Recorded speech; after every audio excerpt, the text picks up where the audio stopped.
She thought hiding her scars would keep her safe. She was wrong. When Avery Bennett catches the eye of Manhattan's most dangerous man at her best friend's wedding, her carefully constructed invisible life shatters in a single glance. Dominic Russo doesn't just see her, he claims her. And in his world of power, violence, and impossible choices, love isn't a refuge. It's a weapon. Now Avery must decide. Stay hidden and survive, or step into the light and risk everything she spent 8 years protecting. If you're ready for a story about scars, secrets, and second chances, stay until the end. Hit that like button and comment your city so I can see how far this story travels. The scar ran from Avery Bennett's left temple to her jawline, a jagged reminder of the night that split her life into, before and after. 8 years ago, she'd been fearless. 21, art school student, weekend rock climber, the kind of girl who wore bright red lipstick to grocery stores just because she could. Then came the car accident on the FDR Drive. The drunk driver who ran the red light. The glass that carved through her face like a signature she never asked for. The physical healing took 6 months. The other kind never quite finished. Now at 29, Avery Bennett had perfected the art of disappearing. She wore her dark hair long and loose, always swept forward over the left side of her face. She favored high-collared blouses and strategic scarves. She'd built a small life that required minimal human contact.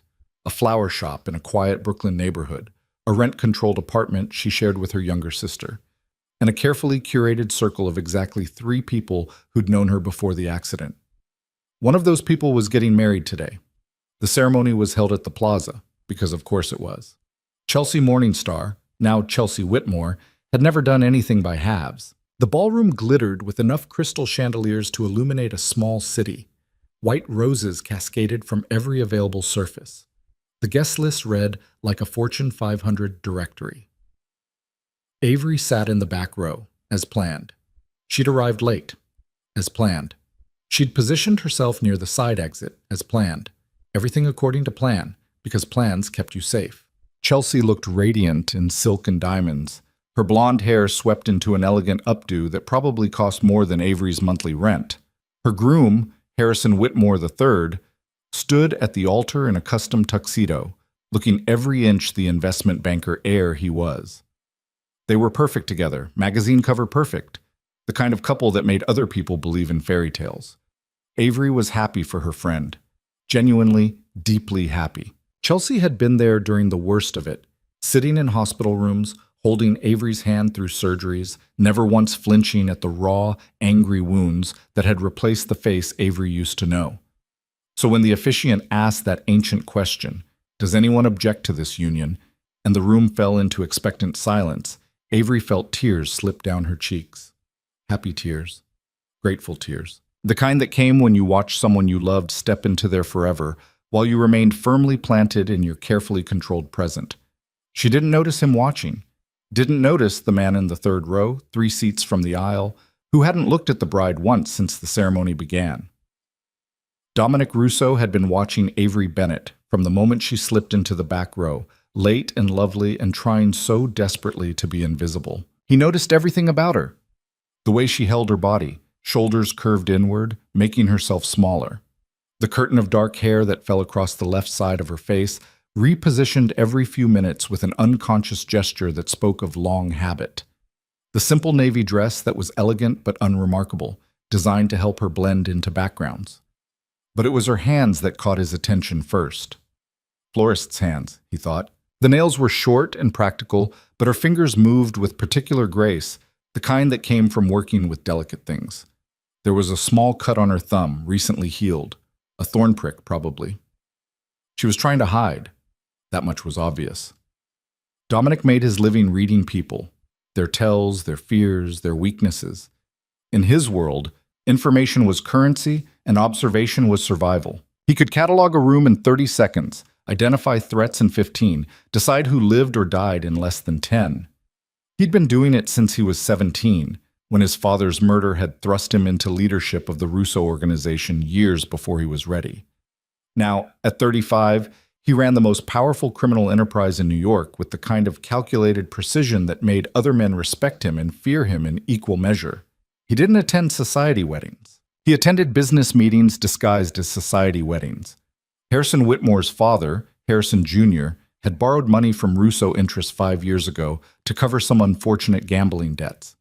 The debt had been paid, but the connection remained. Today was about maintaining that connection, about being seen in the right places with the right people, about the careful theater of legitimacy that kept men like Dominic out of courtrooms and off of front pages. He should have been watching the bride's family section, cataloging which relatives might be useful for future ventures. He should have been monitoring the security detail he'd noticed stationed discreetly around the perimeter, professional, but not quite professional enough to be federal. Instead, he watched the girl in the back row cry. There was something about the tears that arrested him. They fell silently, quickly brushed away with those graceful fingers. No dramatic sobbing, no theatrical emotion. Just quiet tears that she clearly wished she wasn't shedding, falling for reasons he suddenly wanted very much to understand. The ceremony ended. The bride and groom kissed. The room erupted in applause. The girl in the back row stood immediately, already moving toward the exit. "Boss?" The voice came from Dominic's right. Marcus, his head of security, 6'4" of barely contained violence in an expertly tailored suit. "Reception's in the terrace ballroom. Senator Castellanos here. You wanted an introduction." "Later," Dominic said, his eyes still tracking the dark-haired woman as she slipped through the side door. Marcus followed his gaze. "Problem?" "Information. Who is she?" "Give me 3 minutes." Marcus moved away, phone already to his ear. Dominic made his way through the crowd, accepting congratulations he had no business receiving, shaking hands he'd rather break, smiling the smile that his mother used to say could charm or threaten depending on what the situation required. By the time he reached the terrace, Marcus had returned. "Avery Bennett, 29, childhood friend of the bride. Owns a flower shop in Brooklyn. Bloom and Thistle, modest operation, good reputation. Lives in Park Slope with her younger sister Emily, 24, law student at Columbia. Parents deceased, mother 8 years ago, father 3 years ago. No criminal record, not even a parking ticket. No social media presence. No romantic relationships on record." Dominic processed the information quickly. "The flowers for this wedding?" "Contracted through Elegance and Bloom, the bride's preferred vendor. But according to the wedding planner I just spoke with, the bride insisted her childhood friend personally design the bridal bouquet and the centerpieces for the family tables. So she had talent, connections, and she was deliberately keeping herself small." 8 years ago, Dominic said. "What happened 8 years ago?" Marcus was already pulling it up. "Car accident on the FDR. Drunk driver, T-bone collision, mother killed instantly. Avery Bennett sustained significant facial injuries, multiple surgeries. The other driver served 18 months. Understanding clicked into place. The hair, the positioning, the invisibility. Dominic found her on the far end of the terrace, partially hidden behind a marble column, looking out at Central Park. The reception was in full swing inside. Champagne flowing, orchestra playing, the beautiful people doing what beautiful people did. Out here, the late afternoon sun turned the park into copper and gold. The air still held the last warmth of September. She stood with her arms wrapped around herself, despite the warmth, still trying to be small. He approached slowly, deliberately making noise so he wouldn't startle her. "The centerpieces are exceptional," he said, stopping a respectful distance away. "Particularly the way you incorporated autumn branches with the roses. Most people would have gone predictable. You went bold." She turned, and he got his first clear look at her face. The scar was significant, a pale line that pulled slightly at the corner of her left eye, traveled down her cheek, and ended at her jaw. The surgeons had done good work, but some things couldn't be fully erased. What struck him wasn't the scar. It was everything else. She had the kind of face that stayed with you, dark eyes that held intelligence and wariness in equal measure, sharp cheekbones, a mouth that looked like it might know how to smile even if it wasn't smiling now. She was beautiful in a way that had nothing to do with symmetry and everything to do with presence.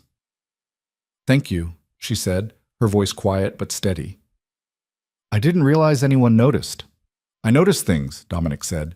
"It's a professional hazard." "What profession is that?" "Complicated." A ghost of something, amusement maybe, crossed her face. "That's not an answer." "No," he agreed. "It's not." They stood in silence for a moment. Inside, someone laughed too loudly. The orchestra shifted into something classical and forgettable. "You're Dominic Russo," she said finally. It wasn't a question. "You know who I am? Chelsea pointed you out earlier, said you were an important business associate of Harrison's father." She paused. She didn't say what kind of business. The complicated kind. This time she definitely almost smiled. "You use that word a lot." "It's accurate a lot." Another silence, but this one felt different, less careful. "I should go back inside," Avery said, but she didn't move. "Should you?" Dominic asked. "Or do you want to?" "Those aren't always the same thing." "No," he said. "They're not." She looked at him then, really looked at him, and Dominic had the strange sensation of being catalogued the way he catalogued others. Being read, being seen. Most people looked at Dominic Russo and saw power, money, danger, the sharp suit and sharper eyes, the controlled violence that hummed beneath his surface like electricity through a wire. This woman looked at him and saw something else. He wasn't sure what, but he wanted to know. "Why did you cry?" he asked. The question surprised them both. "I'm sorry?" "During the ceremony. You cried. Why?" Color touched her cheeks. "That's a strange question to ask a stranger." "We're not strangers," Dominic said. "We're two people hiding on a terrace while a party happens without us. That makes us something." She studied him for a long moment, then quietly, "I cried because Chelsea was so happy. Because she deserves to be happy. Because watching someone you love step into their forever when you—" She stopped, shook her head. "Never mind, it doesn't matter." "When you what?" "When you're still trying to figure out your right now," she finished. Dominic understood that better than she knew. His entire life was built on control because chaos had taken everything once. The night his father died, the night he watched his uncle betray the family and put a bullet in the man who'd raised him, that night had taught him that the only way to survive was to never let the universe call the shots again. Control the chaos, or the chaos controls you. "Chelsea's lucky to have a friend who loves her that much," he said. "I'm the lucky one," Avery replied. "She stayed when most people left." The scar, Dominic thought. She was talking about the scar and whatever came after. "People are idiots," he said. She did smile then, small but real. "Sometimes, yeah." The terrace doors opened and Chelsea herself emerged, champagne flute in hand, looking every inch the radiant bride. "There you are!" She swept toward Avery, her dress a cloud of silk and tulle. "I've been looking everywhere for you. You disappeared." "Just needed some air," Avery said, already repositioning her hair, already shrinking back into herself. Chelsea noticed Dominic and her expression shifted into something more polished. "Mr. Russo, I hope you're enjoying the celebration." "It's beautiful," Dominic said smoothly. "Your friend has exceptional talent." "Doesn't she?" Chelsea beamed, linking her arm through Avery's. "Ave designed all the flowers herself. She wouldn't let anyone else touch the important pieces." "I'm not surprised," Dominic said, keeping his eyes on Avery. "Clearly she brings that kind of care to things that matter." Avery's cheeks colored again, but before she could respond, Harrison appeared, accompanied by an older couple Dominic recognized immediately. Senator and Mrs. Castellano. The next 30 minutes dissolved into the practiced choreography of high society networking. Introductions, small talk, the careful dance of power and influence. Dominic played his part perfectly. The successful businessman with interests in real estate and import/export. Nothing to see here, nothing questionable. But he tracked Avery in his peripheral vision, watched as she slowly detached herself from the group, as she made her quiet excuses, as she prepared to disappear again. Not yet, he thought. When she finally slipped away, heading back inside, Dominic excused himself with the smooth efficiency of someone who'd spent a lifetime ending conversations on his own terms. He found her near the coat check, already collecting a simple black jacket. "Leaving early?" he asked. She startled slightly, then recovered. "The important part's over. Chelsea and Harrison are busy with family. I'll see them when they get back from the honeymoon." "You're avoiding the party." "Oh, I'm avoiding the crowd," she corrected. "There's a difference." "Not much of one." She pulled on her jacket, worn leather, well cared for but old. "Mr. Russo." "Dominic." "Dominic," she said, testing the name like she wasn't sure she had permission to use it. Why are you following me? It was a fair question. He should let her go, should return to the reception and the senator and the careful maintenance of his legitimate facade. Instead, he said, "Have dinner with me." "What? Dinner? Tomorrow night? Somewhere quiet? Good food? Better wine? No crowds?" She stared at him like he'd just suggested they rob a bank. "I don't even know you. That's why people have dinner, to get to know each other." "I don't—" She stopped, struggling for words. "I don't do this." "This? Dinner with strangers, dating, any of it." "Why not?" The question clearly caught her off guard. She gestured vaguely at herself, at the scar, at the universe. "I think that's obvious." "It's not obvious to me," Dominic said. "What I see is a talented, intelligent woman who designed half this wedding, who makes her best friend cry happy tears, who said something earlier about trying to figure out her right now. I'd like to have dinner with her. What's obvious about saying no to that?" Avery opened her mouth, closed it, looked at him like he'd just spoken a language she didn't understand. "I need to go," she said finally. "That's not an answer." "It's the only answer I have right now." She turned and walked toward the elevators. Her shoulders curved inward again, making herself small. Dominic let her go, but he memorized everything. The way she moved, the almost smile, the intelligence in those dark eyes. "Bloom and Thistle," Marcus had said. Brooklyn. Tomorrow was Sunday. Flower shops did good business on Sundays. Marcus appeared at his shoulder. "Problem?" "No," Dominic said, still watching the elevator doors close. "Possibility. Boss, you want me to look into her more thoroughly?" "No, I'll handle this myself." Marcus knew better than to argue when Dominic used that tone. The Castellano introduction went well. He's interested in discussing the waterfront development project. Business, territory, the carefully orchestrated empire that demanded his attention every waking hour. But for the first time in longer than he could remember, Dominic found himself thinking about something, someone else. Sunday morning came wrapped in the kind of perfect September weather that made New Yorkers forget they lived in a concrete jungle. Clear skies, warm sun, air that smelled like possibility. Avery opened Bloom and Thistle at 7 a.m., same as always. Sundays were busy, bouquets for brunches, apology flowers for Saturday night mistakes, arrangements for family dinners and first dates, and all the small moments that people marked with blooms. She loved her shop, loved the smell of fresh flowers and earth, the riot of colors that greeted her every morning, the quiet satisfaction of creating something beautiful from stems and petals and careful attention. The shop itself was small but perfectly formed, a corner location in Park Slope with big windows that let in good light.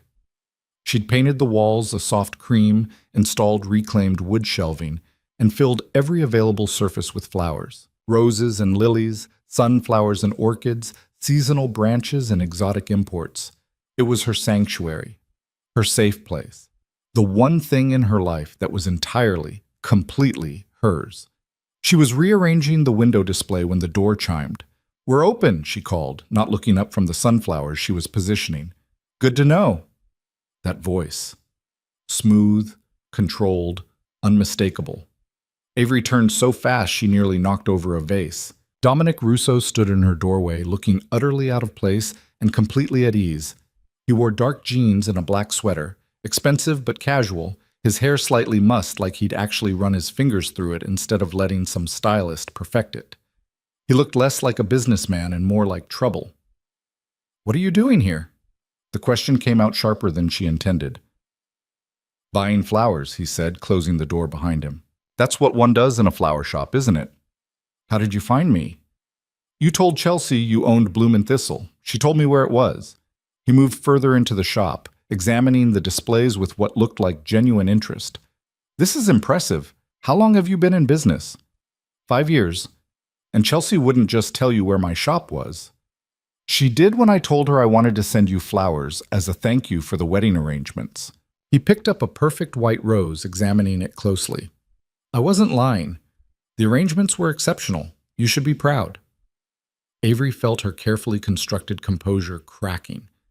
"Mr. Russo, Dominic, I appreciate the compliment, but you didn't come here to buy flowers." "No." he agreed, setting down the rose with surprising care. I came to convince you to have dinner with me. I already said no. You said you needed to go. That's different than no. It was meant as no. Was it? He moved closer, and Avery fought the urge to step back, because what I heard was a woman who spent a long time telling herself she doesn't deserve nice things, saying no to something nice before anyone could say no to her first. The accuracy of that statement hit her like a physical blow. You don't know me, she said. No, but I'd like to. That's why people have dinner together. He paused. Unless you're actually not interested, in which case I'll apologize for bothering you and leave. But I don't think that's what this is. What do you think this is? Fear, he said simply. You're afraid. Of you? Of what I represent. Of stepping outside your carefully controlled world. Of being seen. Avery felt her throat tighten. He'd been in her shop for 3 minutes, and he'd already seen too much. Read her too clearly. Pulled apart her defenses with the casual precision of someone who made a living understanding people. I should get back to work, she said, her voice not quite steady. What are you afraid will happen? Dominic asked, his voice gentler now. Worst case scenario. We have dinner, we don't connect, we both move on with our lives. Best case scenario, you have a good meal and interesting conversation with someone who finds you fascinating. Why? The question burst out before she could stop it. Why me? You could have dinner with anyone. You could... She gestured at herself, at her hidden face, at her small shop and smaller life. Why would you want to have dinner with me? Dominic looked at her for a long moment. Then he said something she didn't expect. 8 years ago, I watched my father die. Someone I trusted put a gun to his head and pulled the trigger while I was forced to watch. I was 17. In one night, I went from being a kid with a future to being the head of an organization I wasn't ready to lead, surrounded by people who wanted me dead or wanted to use me. Avery froze, the confession hanging between them like something fragile.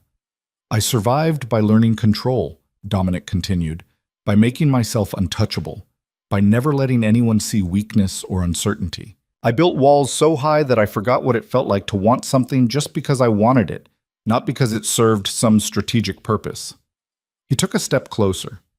Then yesterday, I watched you cry at a wedding. Really cry. Not performance tears, but real ones. And I watched you try to hide them, try to hide yourself, try to take up as little space as possible. And something in me recognized something in you. Two people who've spent a long time building walls, standing on opposite sides of a terrace. Avery couldn't breathe, couldn't look away. So why you? Dominic said.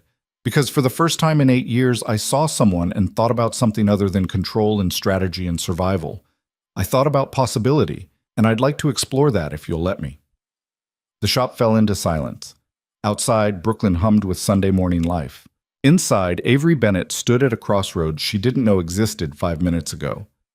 Say no, the careful part of her whispered. Send him away. Go back to your safe, small life. But another part, the part that used to rock climb and wear red lipstick to grocery stores, the part that had been buried under 8 years of careful invisibility, that part whispered something else. Say yes. One dinner, she heard herself say. Somewhere quiet. No crowds. Dominic's smile was small but genuine. One dinner, I know a place. I need to close the shop at 6. I could meet you at 7. I'll pick you up. I'll meet you, Avery said firmly. Where? He pulled a card from his pocket, thick, expensive paper with minimal text, just a name and phone number. Text me your address. I'll send you the location. She took the card, their fingers brushing for just a second. This doesn't mean... It means you said yes to dinner, Dominic interrupted gently. Nothing more, nothing less. Whatever happens after that is up to you. He headed for the door, then paused. Avery? Yes? Thank you for saying yes. Then he was gone, the door chime marking his exit. Avery stood in her shop, surrounded by flowers and sunlight and the careful life she'd built, holding a business card that felt like a lit match. Her phone buzzed. A text from Chelsea. OMG, did Dominic Russo really just come to your shop? He texted asking for the address, and I thought he was serious about sending flowers, but then he went there? Call me immediately. Avery stared at the message, then at the card in her hand, then at her reflection in the window, her hair falling forward, hiding her scar, hiding herself. Before she could overthink it, she pulled her hair back, looked at her full face in the glass. The scar caught the morning light, pale against her skin. She looked like someone who'd survived something. Maybe it was time to start living like it. She pulled out her phone and texted the number on the card.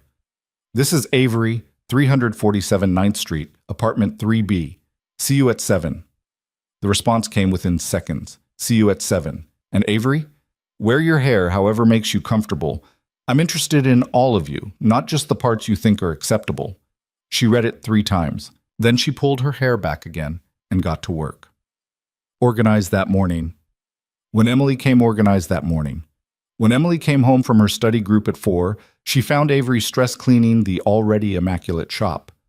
"Okay, what's wrong?" Emily asked, dropping her bag on the counter.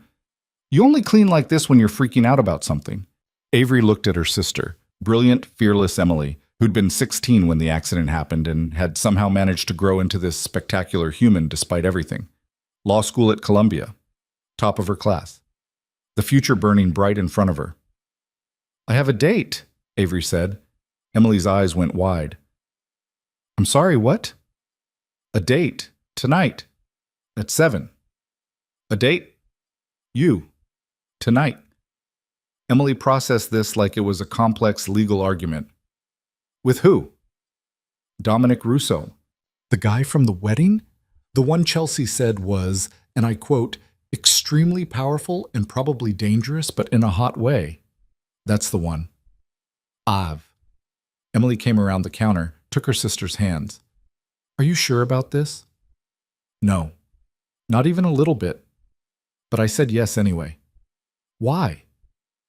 It was the same question Avery had been asking herself all day. Why say yes to a man she didn't know, who clearly operated in a world she didn't understand, who looked at her like he could see through every defense she'd built? "Because I'm tired," she said finally. "I'm tired of hiding. I'm tired of making myself small. I'm tired of letting what happened 8 years ago dictate what happens for the next 8. Emily squeezed her hands. "Then fuck yes, go on this date. Wear something gorgeous, let him pay for expensive wine, and remember that you're a catch. Scar or no scar, you're brilliant and talented and beautiful." I'm not done. "You've spent 8 years taking care of me, building this business, being there for everyone else. It's your turn. So go, have dinner, let someone see you, actually see you." Avery felt tears sting her eyes. What if he's lucky enough to get to know you?" Emily finished. "Ave, you can't control what other people think or feel. You can only control what you do. So do this. Be brave for 2 hours. See what happens." At 6:30, Avery stood in front of her bathroom mirror, second-guessing everything. The dress was simple, dark green, fitted but not tight, hitting just above the knee. Emily had insisted she borrow heels. Her makeup was subtle, just enough to feel polished. And her hair, she'd tried it down, the familiar curtain hiding the left side of her face. Safe, comfortable, invisible. Then she thought about Dominic's text. "I'm interested in all of you." She pulled her hair back into a low bun, leaving her face fully visible. The scar caught the bathroom light, a pale reminder of everything that had changed and everything she'd survived. "You look beautiful," Emily said from the doorway. "I look terrified." "You look brave." "There's a difference." At 6:55, Avery's phone buzzed. "I'm outside. No rush." She grabbed her small clutch, checked her appearance one more time, and headed downstairs before she could change her mind. Dominic stood beside a sleek black car, and Avery felt her breath catch. He wore a charcoal suit, no tie, looking every inch the powerful man Chelsea had warned her about. But when he saw her, his expression shifted into something softer. "You look beautiful," he said. "Thank you." She gestured at the car. "This is subtle." He smiled. "Would you prefer I'd taken the subway?" "Honestly, kind of." "Next time," he said, opening the door for her. "Tonight, let me do this properly." The restaurant was in Tribeca, the kind of place that didn't advertise because it didn't need to. Intimate lighting, private booze, a wine list that probably cost more than Avery's monthly rent. The host greeted Dominic by name and led them to a corner booth with a view of the city lights. "You come here often," Avery observed as they sat. "When I want to have a conversation without being interrupted," Dominic said. "The owner is discreet." "Is that code for something?" "It's code for he values privacy, and I value that quality." The waiter appeared with a bottle of wine, something Italian that Dominic must have ordered ahead of time. He poured 2 glasses and disappeared. "To possibilities," Dominic said, raising his glass. Avery touched her glass to his. "To not running away immediately." "That's a low bar." "It's where I'm starting." They ordered, Dominic something with lamb, Avery wild salmon, and then the real conversation began. "Tell me about your shop," Dominic said.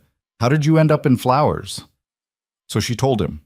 About art school, about the accident, about the long recovery and longer rebuilding, about how flowers had been the first beautiful thing she'd been able to look at after the surgeries, how their temporary nature had made sense when everything felt temporary and broken.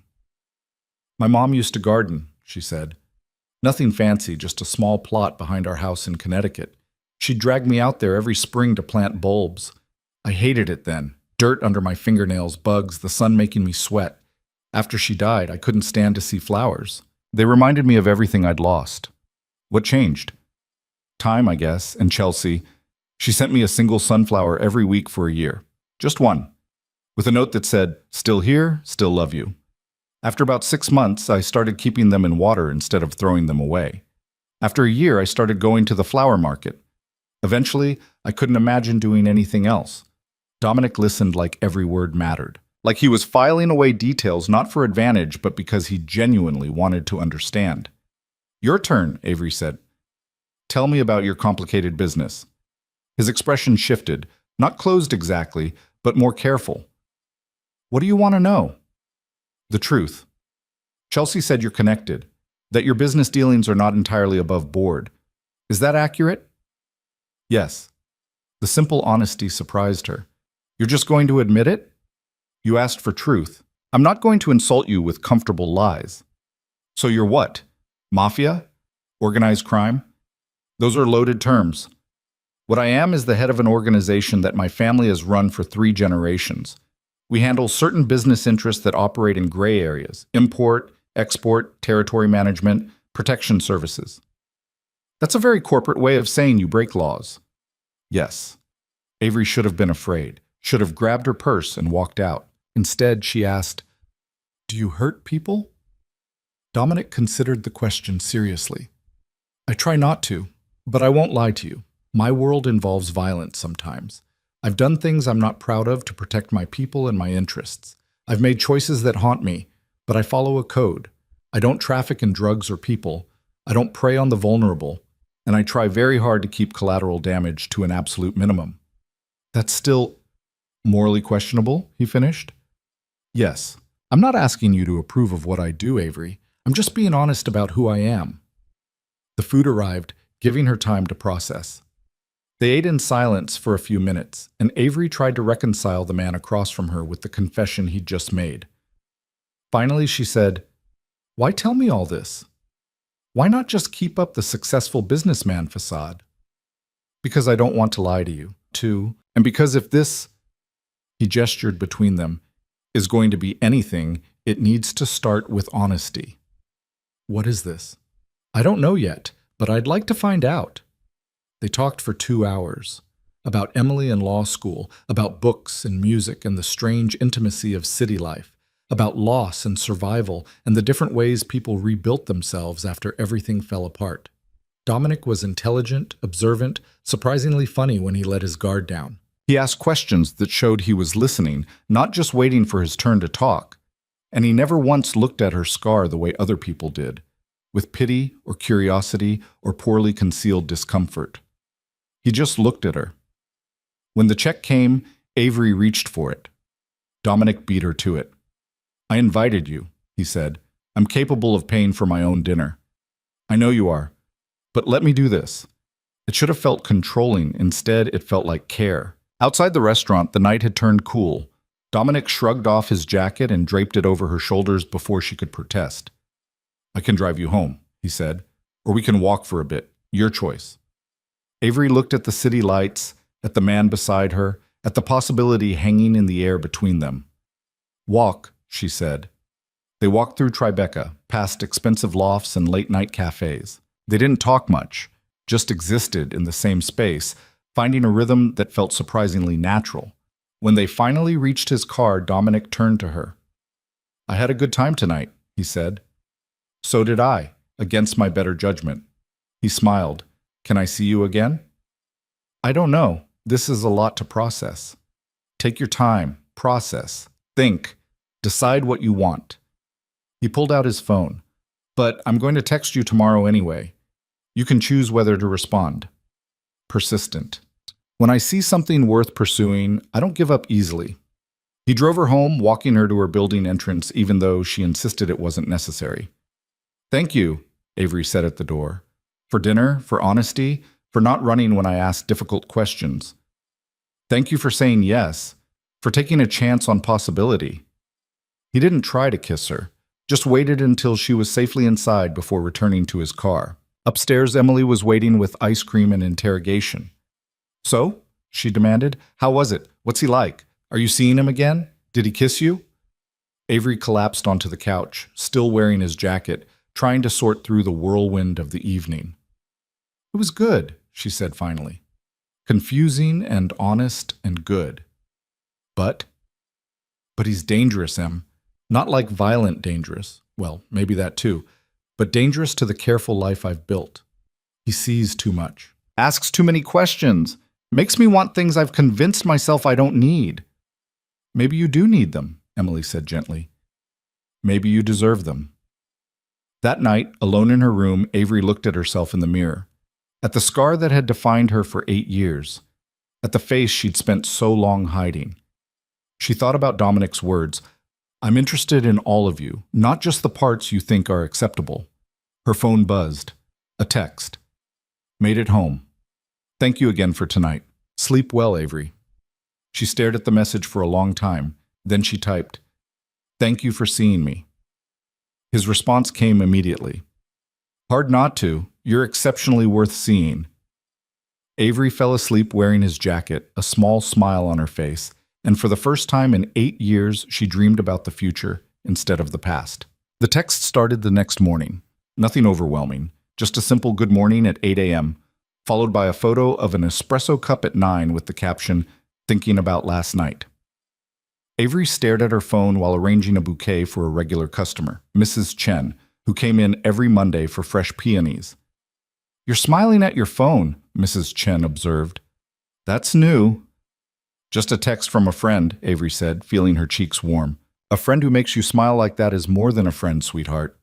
After Mrs. Chen left, Avery typed back, "What part of last night?" The response came within seconds, all of it, but especially the part where you said yes.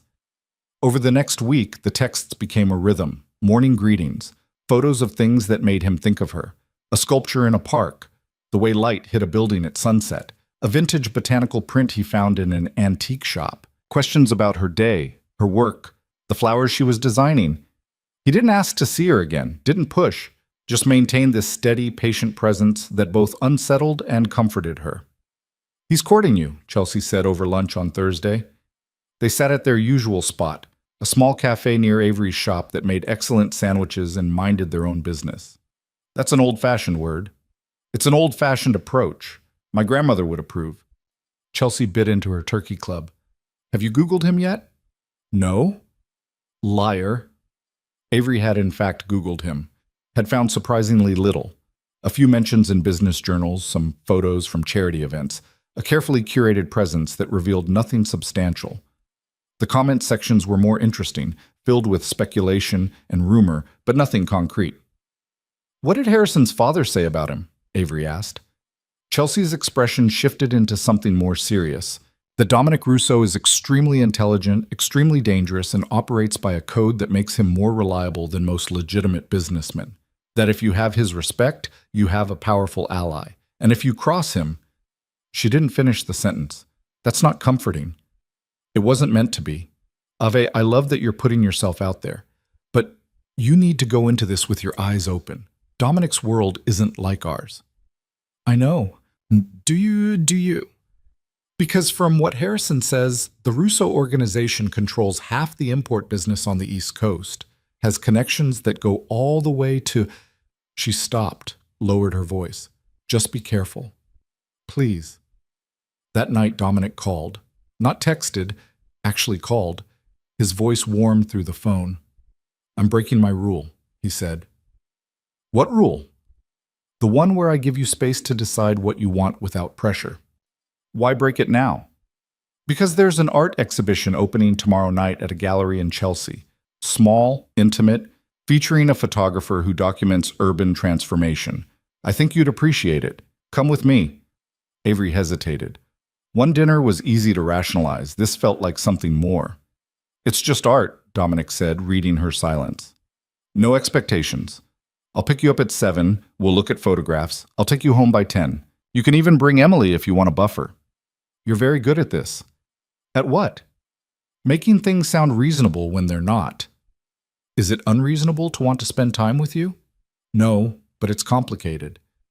Avery, he said, his voice gentler. Everything worth having is complicated. The question is whether the complication is worth it. She closed her eyes, thought about the week of texts, the way he'd looked at her at dinner, the surprising ease of their conversation. 7 o'clock, she said, and I'm meeting you there. I'll text you the address. The gallery was in a converted warehouse, all exposed brick and industrial lighting.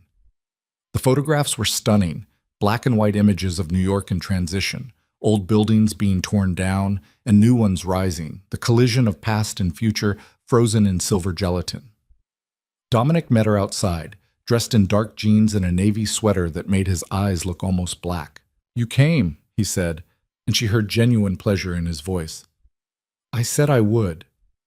You could have changed your mind. I almost did. 3 times. He smiled. What stopped you? Curiosity, and the fact that Emily threatened to drag me here herself if I bailed.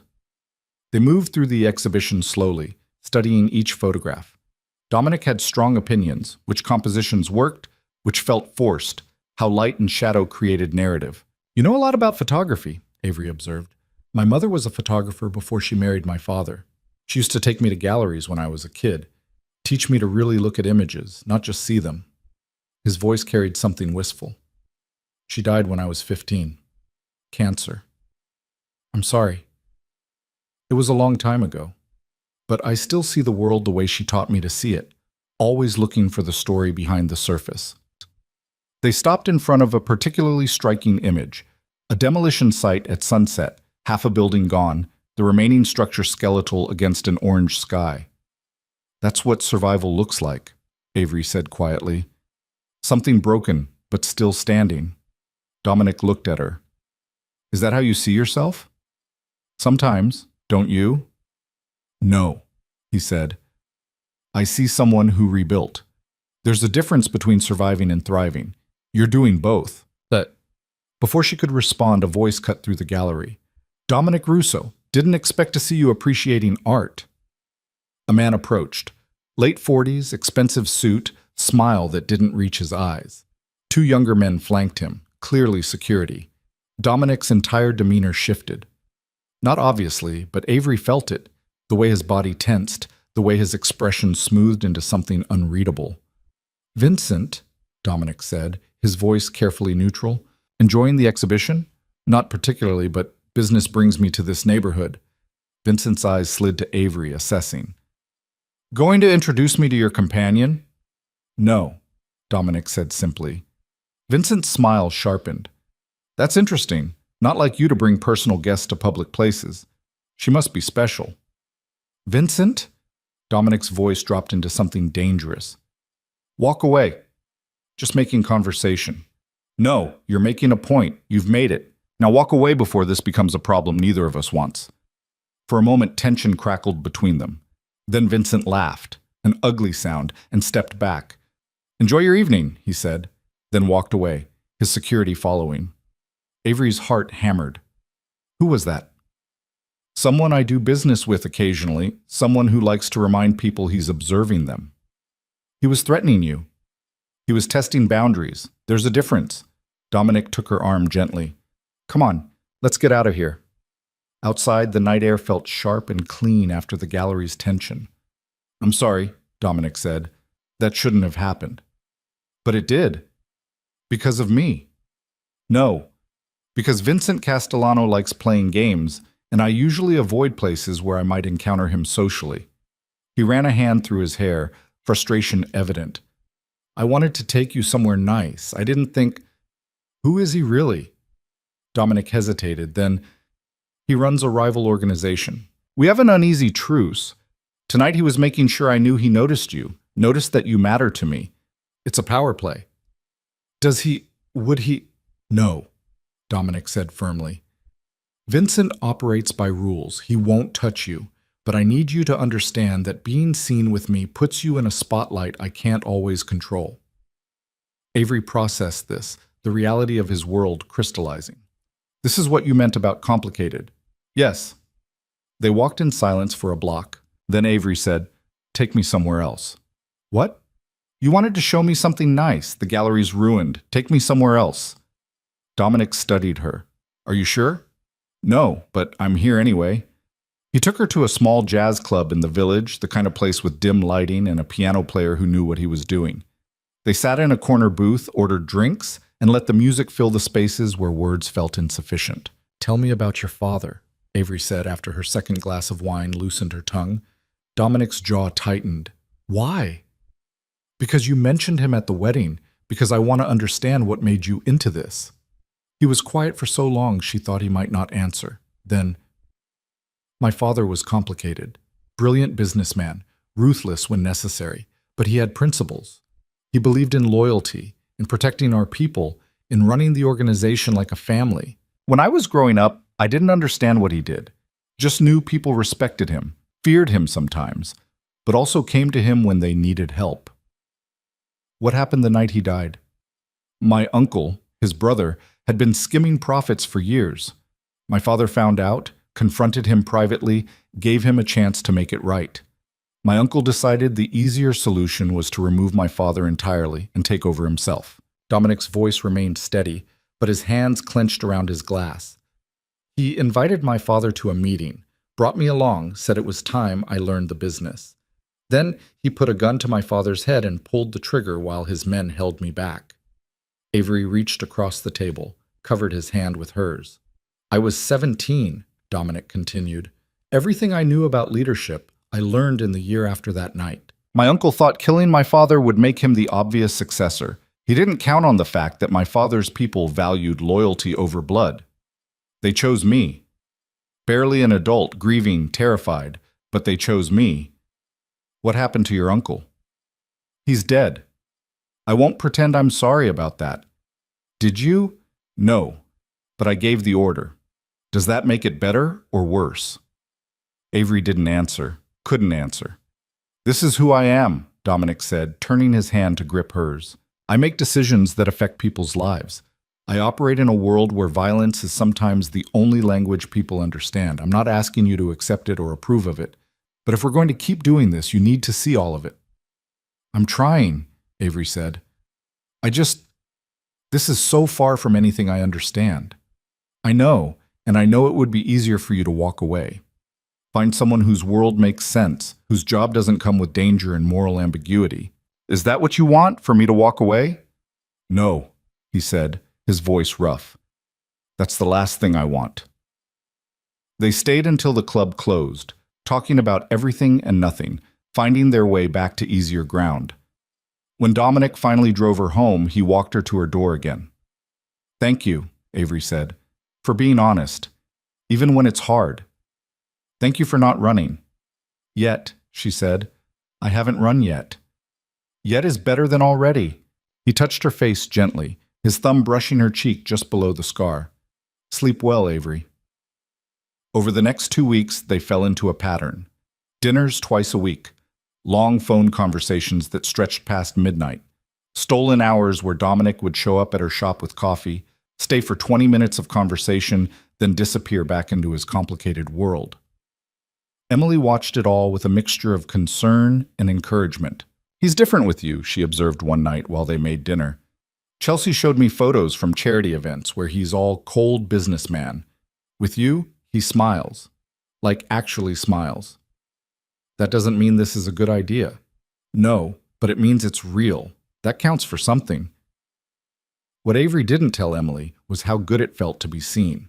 To have someone remember that she preferred tea to coffee, that she loved old architecture, that thunderstorms made her anxious because they sounded like car crashes.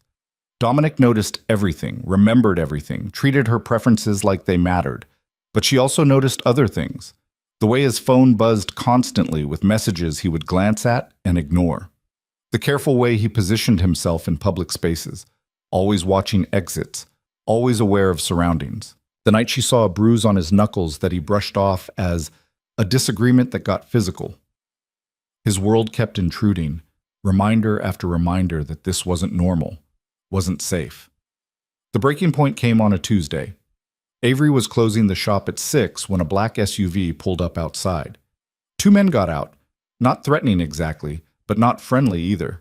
The taller one approached the door. "Avery Bennett?" Her heart stopped. "Who's asking?" "We work with Dominic Russo. He asked us to pick you up." "Why?" "There's a situation. He'll explain, but we need to go now." Every instinct screamed danger, but something in the man's voice, urgent but not aggressive, made her grab her purse. They drove in silence to a building in Manhattan's financial district. Marcus met her in the lobby, his expression grim. "What's happening?" Avery demanded. "Where's Dominic?" "Upstairs, there's been—" He paused, choosing words carefully. "A complication. He wanted you somewhere safe." "Safe from what?" "Come on." He led her to a penthouse apartment, sleek, minimally furnished, clearly a safe house more than a home. Dominic stood by the window, phone pressed to his ear, speaking rapid Italian. When he saw her, relief flooded his face. He ended the call and crossed to her in 3 strides. "Are you all right?" His hands framed her face, checking for injuries that weren't there. "I'm fine." Confused and slightly terrified, but fine. "What's going on?" Dominic exchanged a look with Marcus, who quietly left the room. "There was an incident this afternoon," Dominic said carefully. "A rival faction, not Vincent's people, someone smaller and stupider, decided to make a move on some of my territory. The situation escalated. There was concern that they might try to leverage people I care about. Understanding hit her like cold water. They were going to come after me. We didn't know for certain, but I wasn't taking chances. So you just had your people pick me up? Without warning? Without asking?" "There wasn't time, yet there's always time for a phone call, Dominic."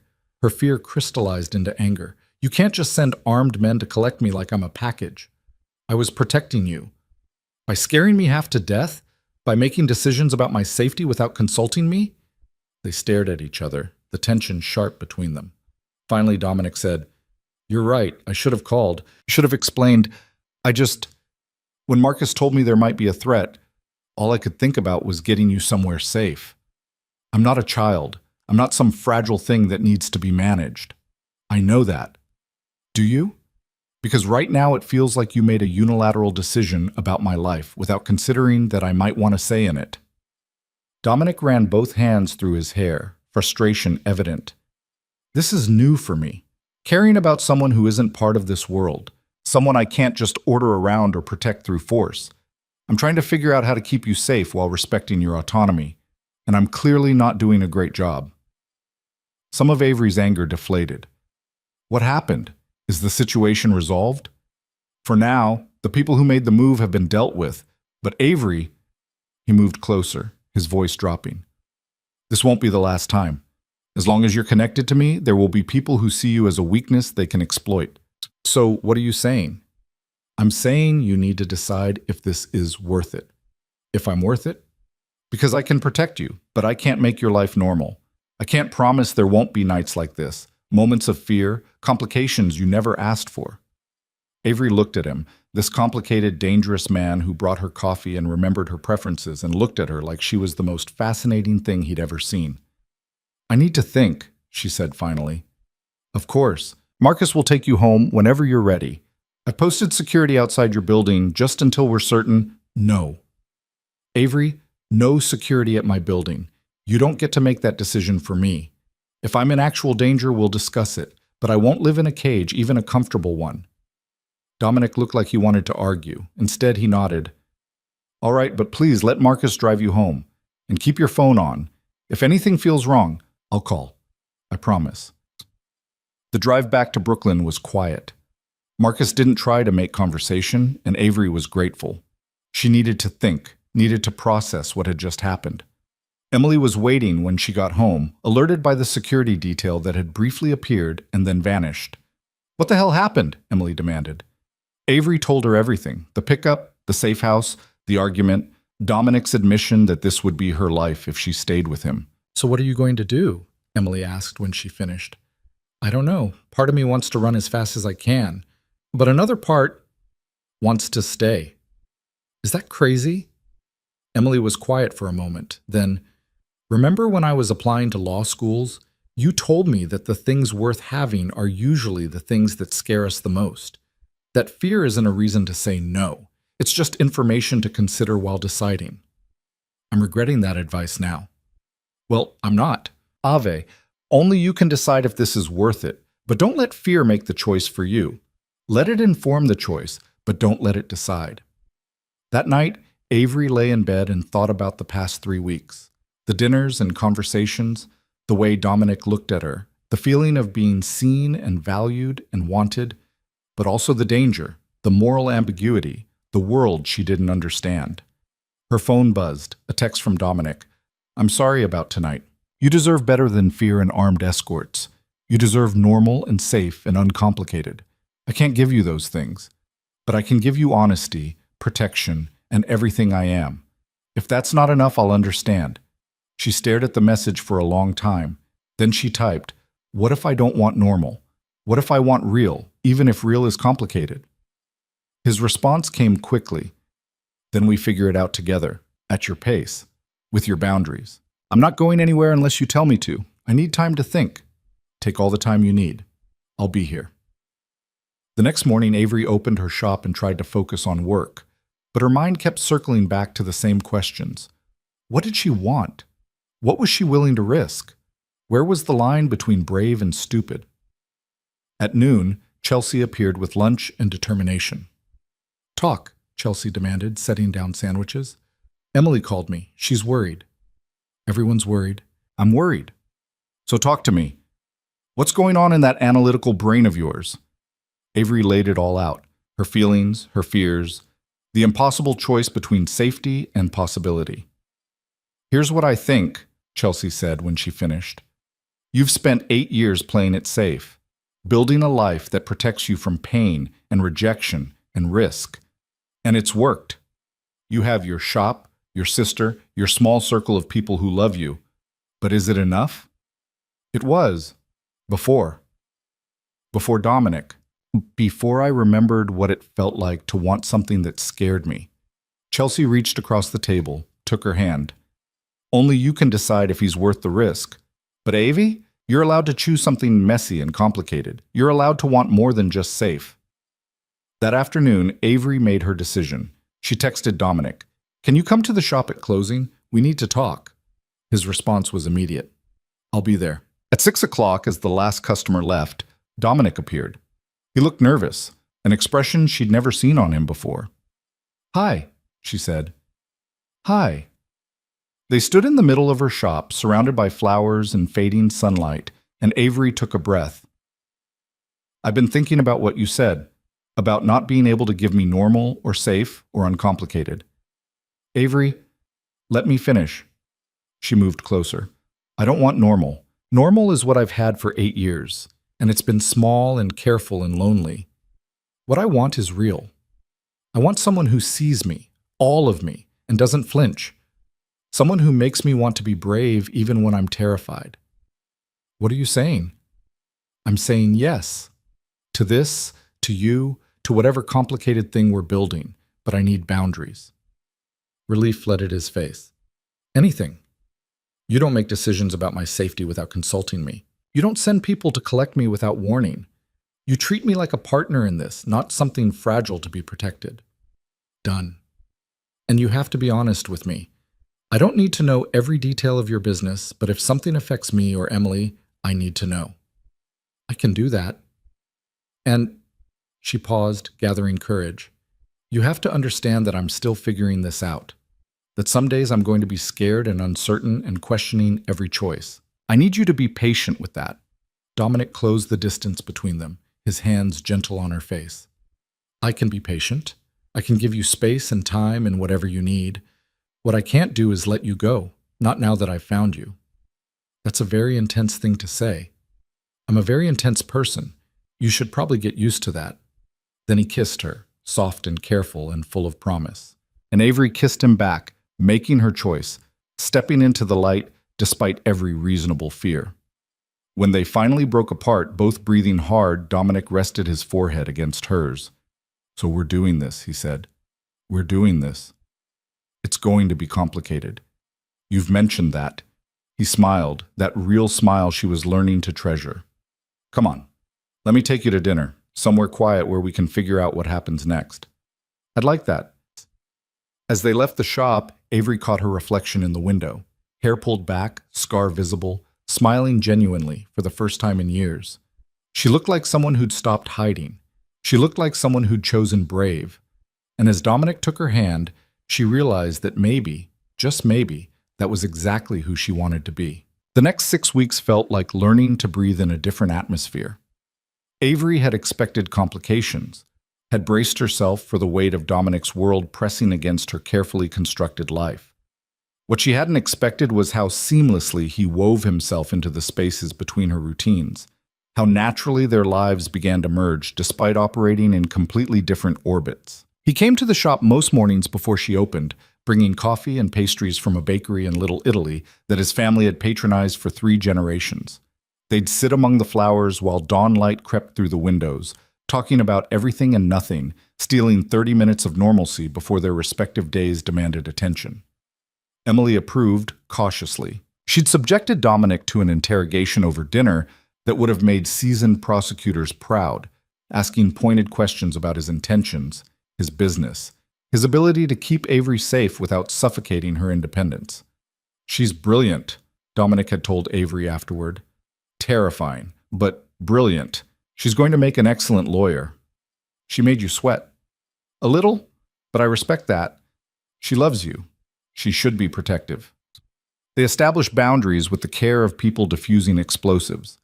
Avery made it clear she wouldn't ask about the details of his business operations, didn't want to know about the gray and black areas where his organization functioned. Dominic promised to warn her about potential dangers without wrapping her in cotton wool, to treat her like an adult capable of assessing risk. It worked, mostly, until it didn't.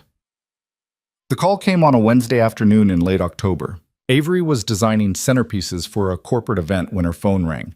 Chelsea's number, but the voice on the other end was Harrison's, tight with panic. Avery, is Chelsea with you? No, I haven't seen her since lunch yesterday. Why? A pause, heavy with something that made Avery's stomach clench. She's missing. Left for a doctor's appointment this morning and never came home. Her phone's going straight to voicemail. I've called everyone we know and I don't know what to do. Have you called the police? They said it hasn't been long enough, that she's an adult who might have just lost track of time, but Avery, she wouldn't do that. Something's wrong. I can feel it. Avery's mind raced. I'm calling you back in 5 minutes. She ended the call and immediately dialed Dominic. He answered on the first ring. I need your help, she said without preamble. Chelsea's missing. Tell me everything. She relayed Harrison's information, heard Dominic's tone shift from warm to all business in seconds. Give me 10 minutes, he said. Don't do anything until I call you back. Dominic, 10 minutes, Avery. Trust me. 7 minutes later, her phone rang. She's in Manhattan, Dominic said without preamble. Marcus tracked her phone. It's off now, but the last ping was in Hell's Kitchen near 10th Avenue. That's not a doctor's office neighborhood. How did you... Never mind. What do we do? We? Nothing. I'm sending Marcus and a team to locate her. Dominic, she's my best friend. I'm not sitting this out. A heavy sigh. I knew you were going to say that. Fine. But you stay with me, you follow my instructions exactly, and if I tell you to leave, you leave. No arguments. Agreed. He picked her up 20 minutes later, Marcus driving while Dominic made rapid-fire calls in Italian, his voice clipped and commanding. Avery had never seen this version of him, the crime boss, the leader who people obeyed without question. It should have frightened her. Instead, she felt oddly reassured. "Here's what we know," Dominic said, ending his last call. "Chelsea's credit card was used at a pawn shop in Hell's Kitchen 2 hours ago. The shop owner remembers her, said she looked distressed, pawned her wedding ring and a diamond bracelet for cash." Avery's blood ran cold. Chelsea would never pawn her wedding ring, not voluntarily. "That's what I thought. Marcus?"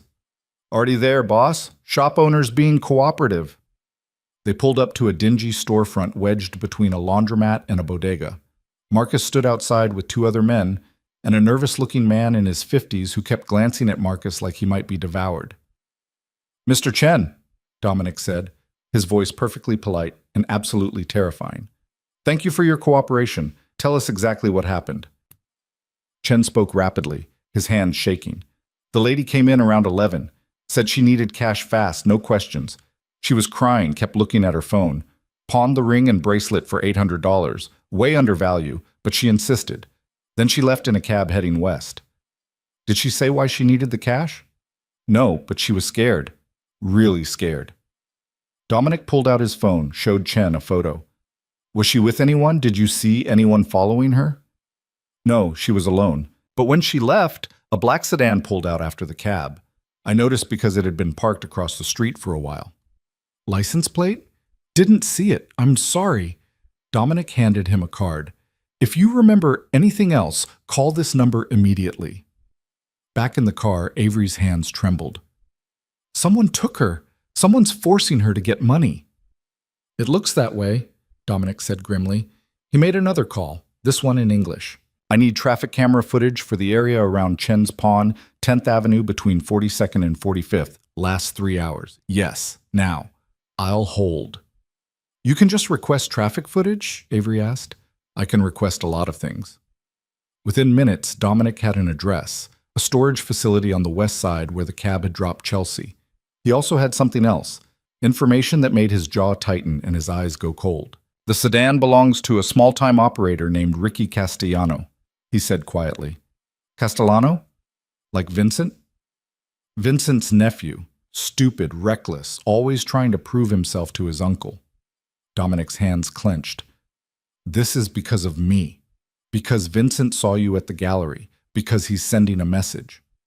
"What kind of message?" "That he can reach the people I care about. That nowhere is safe." He looked at her, something raw in his expression. "Avery, I'm sorry. This is exactly what I warned you about." "We can deal with your guilt later," Avery said, her voice steadier than she felt. "Right now, we find Chelsea." The storage facility was a hulking concrete building surrounded by chain-link fence. Marcus had already positioned men at key points, and when Dominic's car pulled up, he approached immediately.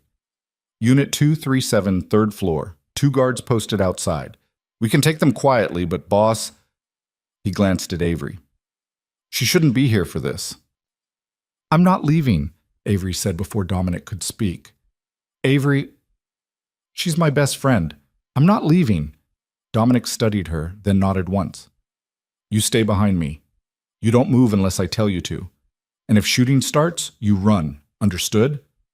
Her mouth went dry. "Shooting? Hopefully it won't come to that, but I need your word." "You have it." They entered through a side door Marcus's men had already secured. The interior was dimly lit, rows of orange storage units stretching in every direction. They climbed stairs in silence, Dominic moving with lethal precision, Marcus and his team flanking them. At Unit 237, 2 men stood guard, young, armed, trying to look tougher than they were. When they saw Dominic, their bravado faltered. "Walk away," Dominic said quietly. "Right now. Tell Ricky that Dominic Russo is here and he has exactly 60 seconds to open this door and release the woman inside before this becomes a situation his uncle won't be able to fix." The guards exchanged glances. One reached for his phone. Marcus was faster, his gun appearing with practiced ease. "Not a good idea," Marcus said conversationally. The door opened from inside. A man emerged, mid-20s, expensive jacket, cocaine confidence in his eyes. Ricky Castellano.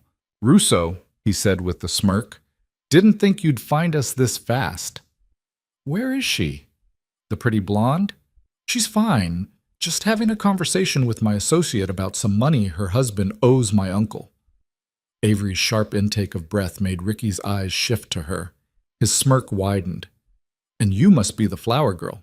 Heard a lot about you. My uncle's very interested in—" He didn't finish the sentence. Dominic moved faster than Avery could track, had Ricky against the wall with a gun pressed under his chin before the younger man could blink. "You have 5 seconds to produce that woman unharmed," Dominic said, his voice dead calm. "After that, I stop being reasonable." "You wouldn't. My uncle. Your uncle is going to be very disappointed when he hears his nephew started a war over nothing. 4 seconds. It's not nothing. Harrison Whitmore owes us $50,000 for 3 seconds.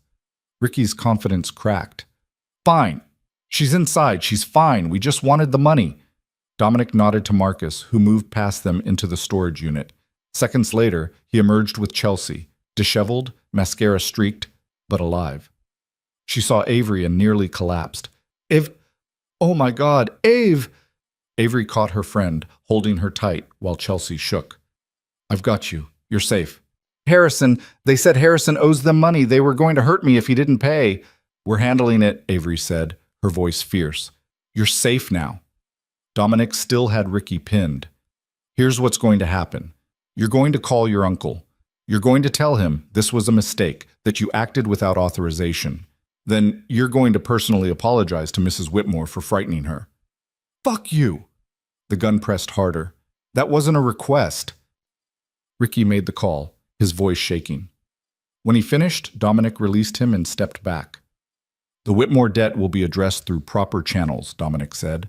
"Not through kidnapping civilians. You tell Vincent I'll be in touch. And Ricky?" He leaned in close. "If you ever come near either of these women again, your uncle won't be able to protect you from what I'll do. We clear?" Ricky nodded frantically. Marcus escorted Chelsea and Avery out, while Dominic remained behind for what he called cleanup. In the car, Chelsea couldn't stop shaking. "I didn't know," she said through tears. "Harrison never told me about any debt. I thought he was doing well. I thought everything was fine." "It's not your fault," Avery said firmly. "None of this is your fault. They showed me photos of you, of Emily, of Harrison's parents. They said if we didn't cooperate—" She broke off, sobbing. Cold rage flooded through Avery. She'd known Dominic's world was dangerous, but knowing abstractly and seeing her best friend terrified were entirely different things. By the time they reached Chelsea and Harrison's apartment, Harrison was pacing the living room like a caged animal. When he saw Chelsea, he pulled her into his arms, his own tears flowing. "I'm sorry," he kept saying. "I'm so sorry. I never meant for this to happen." Dominic arrived 20 minutes later, his expression unreadable. He accepted Harrison's frantic thanks with a curt nod, then asked to speak with him privately. In the study, with the door closed, Avery heard raised voices. Harrison's defensive, Dominic's controlled but firm. When they emerged 15 minutes later, Harrison looked pale and chastened. "The debt is real," Dominic said to Avery and Chelsea. "Harrison borrowed money to cover some investment losses 6 months ago. He's been paying it back, but he fell behind on the schedule." "I thought I could catch up," Harrison said miserably. "I had a deal coming through, but it fell apart, and suddenly I was 2 months behind and they started making threats." "Why didn't you tell me?" Chelsea demanded. "I didn't want to worry you. I thought I could fix it myself." "By letting them terrorize me? By putting my friends in danger?" "Chelsea, no, Harrison. This is—" She looked at Dominic. "What happens now? Do they come back? Are we safe?" "You're safe," Dominic said. "I'm restructuring the debt. Harrison will make payments directly to my organization instead of Vincent's. No interest, reasonable schedule, and he's going to work off part of it through legitimate employment in one of my companies." "What?" Harrison looked stunned. "You have an MBA from Wharton and 5 years' experience in investment banking. I have several businesses that could use someone with your expertise. You'll work for me, earn a legitimate salary, and a portion of that salary will go toward the debt until it's cleared. Probably take you about 2 years." Why would you do that? Dominic glanced at Avery. Because the alternative is letting Vincent's people continue to see you as leverage. This way, you're under my protection. Anyone who touches you or your wife answers to me. Harrison sagged with relief. I don't know what to say. Say you've learned your lesson about going to loan sharks when you have financial problems. Say you'll be honest with your wife going forward, and say you'll show up Monday morning ready to work. Dominic's voice hardened. I'm offering you a way out, Harrison. Don't make me regret it. I won't, I swear. In the car afterward, Avery sat in silence while Dominic made more calls, tying up loose ends. When he finally ended the last one, she turned to him. You just hired someone to protect me, she said quietly. I hired someone because he has skills I can use and because keeping him close keeps you and Chelsea safer. It's practical. It's a massive financial hit. The interest alone on $50,000 over 2 years is irrelevant. He looked at her. You're not irrelevant. Your safety isn't irrelevant. I told you I'd protect you. This is what that looks like. You gave up money and power to keep me safe. I gave up nothing that matters. His hand found hers. Are you angry? No, She struggled for words. Overwhelmed and scared and grateful. And I don't know how to reconcile all of that. You don't have to reconcile it tonight. Tonight you just have to breathe. Back at her apartment, Emily was waiting with worry etched on her face. Avery filled her in on everything while Dominic stood by the window, giving them space but present. So Harrison works for Dominic now? Emily asked. Apparently. And Vincent Castellano knows you're important to Dominic? Seems that way. Emily looked at Dominic. How much danger is my sister in? Less than she was this morning, Dominic said honestly. Vincent now knows that touching Avery or anyone she cares about means war. He's ruthless, but he's not stupid. He won't risk his organization over a point he's already made. But other people might. Possibly, which is why I'm assigning security. No, Avery said immediately. Avery, we talked about this. No unilateral decisions about my safety. That was before someone kidnapped your best friend to send me a message. Dominic's control cracked slightly. I can't. I won't sit back and wait for something worse to happen. So what are you suggesting? Bodyguards following me everywhere? Cameras in my shop? That's not living. That's existing in a cage. It's temporary, just until things settle. And when do things settle in your world? Next month? Next year? Never? They stared at each other, the tension thick enough to cut. Emily cleared her throat. Can I make a suggestion? They both looked at her. Compromise. Dominic, you increase security around the building and the shop, but not intrusive stuff. Cameras, better locks, maybe someone monitoring from a distance. Avery, you take basic precautions. Check in regularly, vary your routine, stay aware of surroundings. Both of you stop trying to control things you can't control and focus on what you can. Dominic looked like he wanted to argue. So did Avery. But Emily's suggestion had the virtue of being reasonable. Fine, Avery said finally, but nothing that makes my customers uncomfortable. And I reserve the right to revoke permission if it feels suffocating. Agreed, Dominic said, but you actually have to follow the precautions, not just agree and then forget. I'm not a child. No, you're stubborn and independent, and I'm terrified something will happen to you because I brought you into this world. The honesty in his voice stopped her anger cold. Dominic, I've made a lot of choices in my life I'm not proud of, he continued, but the worst thing I could do is let something happen to you because I was too proud or too stupid to take proper precautions. Avery crossed to him, took his hands. Nothing happened to me. Chelsea's safe. Harrison's going to make this right. We're all okay. This time is all we have. We can't live our lives terrified of what might happen next. He pulled her close, his arms tight around her. I'm not used to caring about people who aren't part of this life. People who don't understand the risks, who aren't trained to handle threats. It's terrifying. Welcome to my world, Avery said into his chest. I've been terrified since our first dinner. That makes two of us. They stood like that for a long moment while Emily tactfully disappeared into her room. Stay tonight, Avery said quietly. Just stay. I don't want to be alone. Are you sure? No, but I'm asking anyway. He stayed, They didn't do more than hold each other while Avery processed the day's terror, while Dominic made quiet calls ensuring security measures were in place, while both of them tried to find equilibrium in a situation that had none. At some point, Avery drifted into uneasy sleep, and she woke to find dawn light creeping through her windows and Dominic still there, awake, watching her. "Did you sleep at all?" she asked. "Some. Mostly I've been thinking." "About?" "About how to keep you safe while letting you live your life. About whether I'm being selfish, keeping you in my world when it would be safer for you if I walked away." Avery sat up. "Are you thinking about walking away?" "Every day? Every time something like yesterday happens, I think about how much easier your life would be without me in it." "Easier isn't the same as better, isn't it?" "No." She turned to face him fully. "Dominic, I'm not going to lie. Yesterday scared me. Seeing Chelsea terrified, knowing it happened because of your world, understanding that this could happen again, all of that is heavy. But you know what's heavier? The thought of going back to the life I had before you, small and safe, and so carefully controlled that nothing could hurt me because nothing could reach me. Avery, I'm not done. You made me want more, want bigger, want to step out of the shadows and actually live instead of just surviving. That's worth the complications. You're worth the complications. You can't know that, not yet.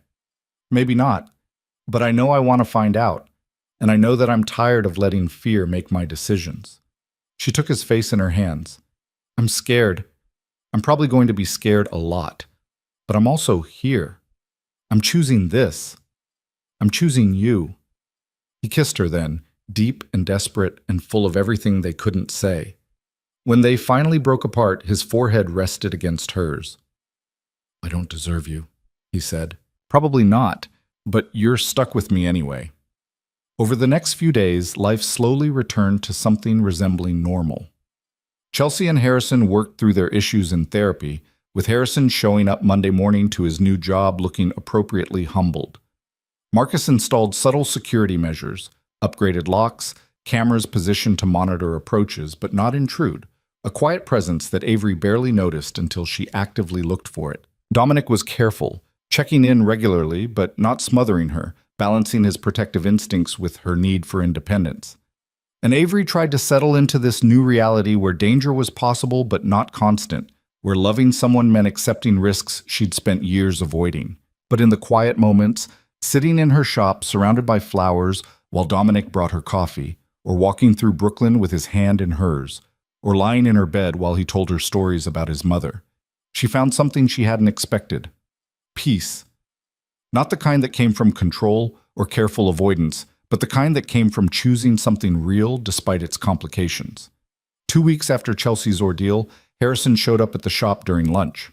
"I wanted to thank you," he said awkwardly, "for everything, for not judging me, for convincing Dominic to give me a chance, for being there for Chelsea when I failed her." "You didn't fail her," Avery said. "You made a mistake. You're fixing it. It's a big mistake. $50,000. $50,000 is nothing compared to losing her trust. Focus on rebuilding that." He nodded, looking younger than his 32 years. "Can I ask you something? About Dominic?" "Maybe." Is he as dangerous as people say?" Avery considered the question carefully. "He's dangerous when he needs to be. But he's also honorable in his way. He follows a code, he protects his people, and he keeps his word. That's more than I can say for a lot of people operating in legitimate businesses." "Chelsea says you're in love with him." The statement caught her off guard. We haven't. It's okay. I'm not judging. I just wonder how you reconcile it. The danger, the moral ambiguity, all of it."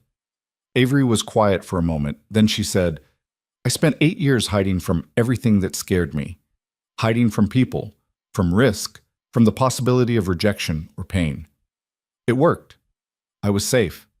But I was also lonely and small and so afraid of being hurt that I forgot how to actually live. Dominic reminded me what it feels like to want something despite the fear. To choose something because it matters, not because it's easy. But what if it goes wrong? What if someone gets hurt? Then someone gets hurt and we deal with it. But I'm done making decisions based on what might go wrong instead of what might go right." Harrison left looking thoughtful. and Avery went back to her flowers, those words echoing in her own head. Was she in love with Dominic? The thought terrified and thrilled her in equal measure. That night, Chelsea called. "Harrison told me what you said," she announced without preamble, "about choosing what matters over what's easy." I may have gotten philosophical. Ave, are you happy? Really happy? Avery thought about it, about morning coffee and midnight conversations, about the way Dominic looked at her like she was the most fascinating person he'd ever met, about feeling seen and valued and wanted despite every insecurity that screamed she wasn't enough. "Yeah," she said softly. "I think I am." "Then that's all that matters. Everything else is just noise." Later that week, Dominic took her to a small Italian restaurant in the Bronx where his grandmother used to take him as a child.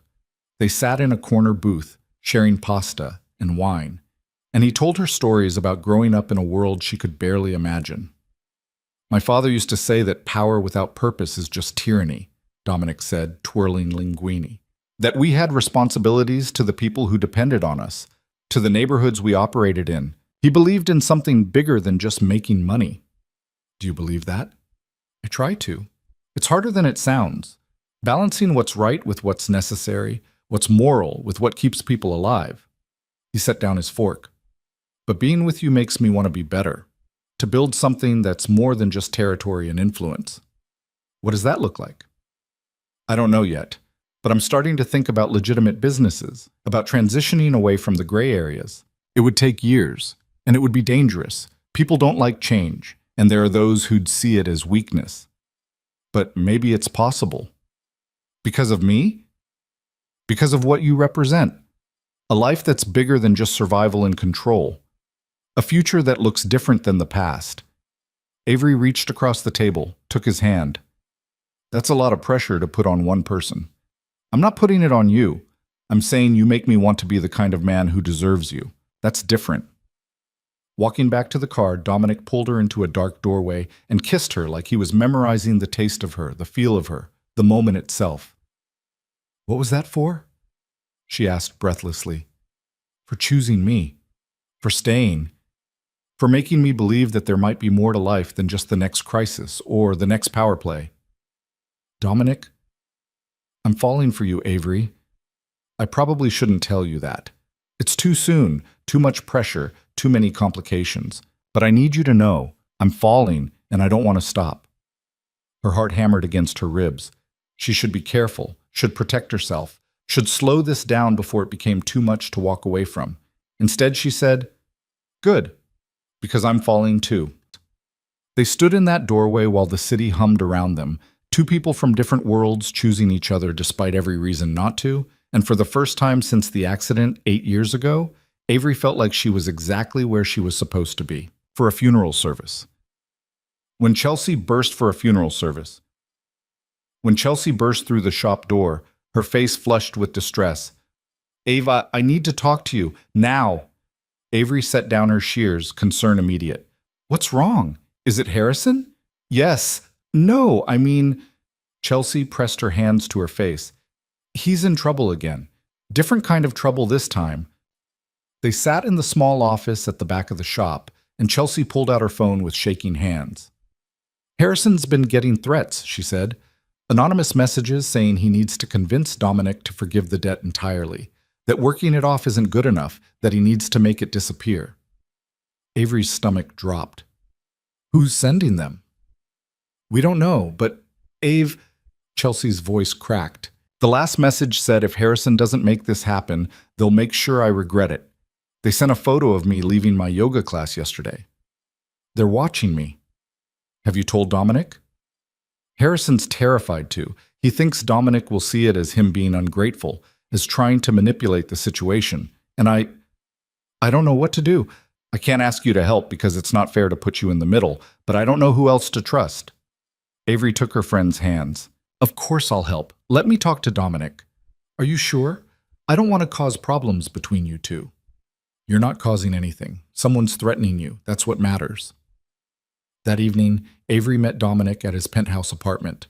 The real one, not the safe house. It was the first time she'd been there, and the space surprised her. She'd expected cold and modern, all glass and steel. Instead, she found warmth, rich wood floors, comfortable furniture, bookshelves lined with actual books, photographs of people who must have been family. "This is beautiful," she said, running her fingers along a leather-bound volume of poetry. "My mother decorated it," Dominic said, pouring wine. "I haven't had the heart to change much." "You miss her." "Every day." He handed her a glass. "But you didn't ask to come over to discuss interior design. What's wrong?" She told him about Chelsea's visit, about the threats, watching his expression shift from warm to ice-cold in seconds. "Show me the messages," he said. Avery pulled them up on her phone. Chelsea had forwarded them. 5 messages over 3 days, escalating from suggestion to demand to outright threat. Dominic read them twice, his jaw tight. "The debt arrangement was generous. Harrison knows that. Anyone with sense knows that. Chelsea thinks someone's trying to use Harrison to manipulate you. They are, and they're using the women to do it." He set down the phone with deliberate care. "This is Vincent. Has to be. He's testing boundaries again, seeing if he can force my hand through indirect pressure." "What are you going to do?" "Handle it. But Avery," he turned to her, "this is going to get complicated. I need to make it clear that threatening civilians under my protection has consequences, but I also need to do it in a way that doesn't escalate into open war." "Which means what exactly?" "Which means I need to have a conversation with Vincent that makes certain things very clear. And I need Harrison to stop being terrified and actually communicate when threats occur instead of hoping they'll go away. He's scared. You're intimidating even when you're being helpful." "Good. People should be scared of consequences. But Harrison needs to understand that I can't protect people who don't tell me when protection is needed." Dominic pulled out his phone. "I'm calling a meeting. Tomorrow night. Harrison, Chelsea, you, me, and Marcus. We lay everything out, establish protocols, and make sure everyone understands what's at stake. Tomorrow's Thanksgiving."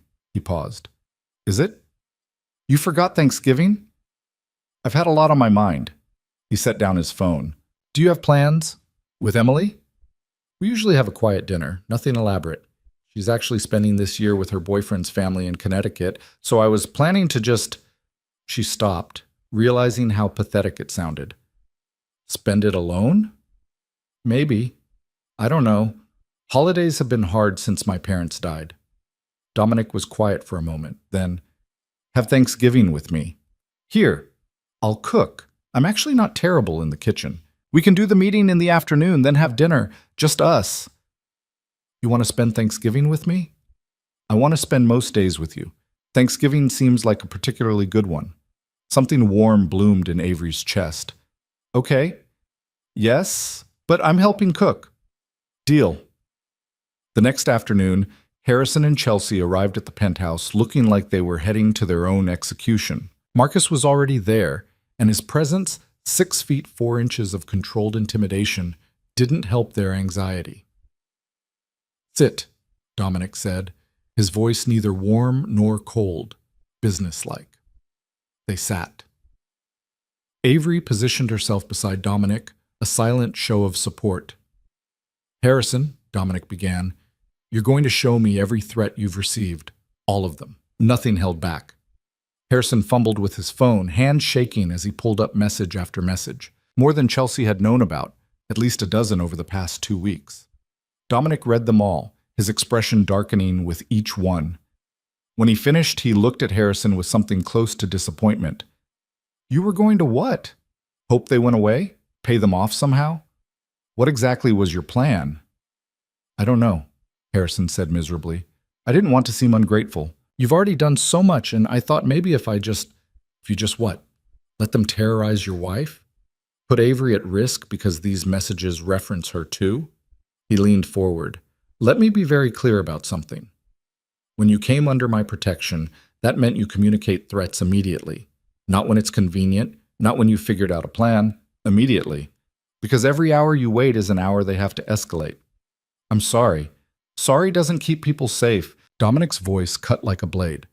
"But here's what's going to happen now. Marcus is assigning a security detail to both of you, not negotiable.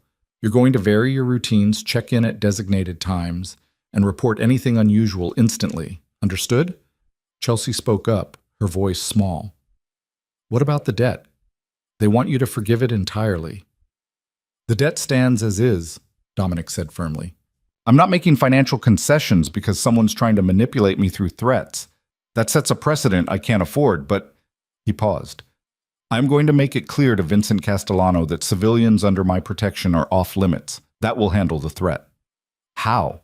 Harrison asked. That's not your concern.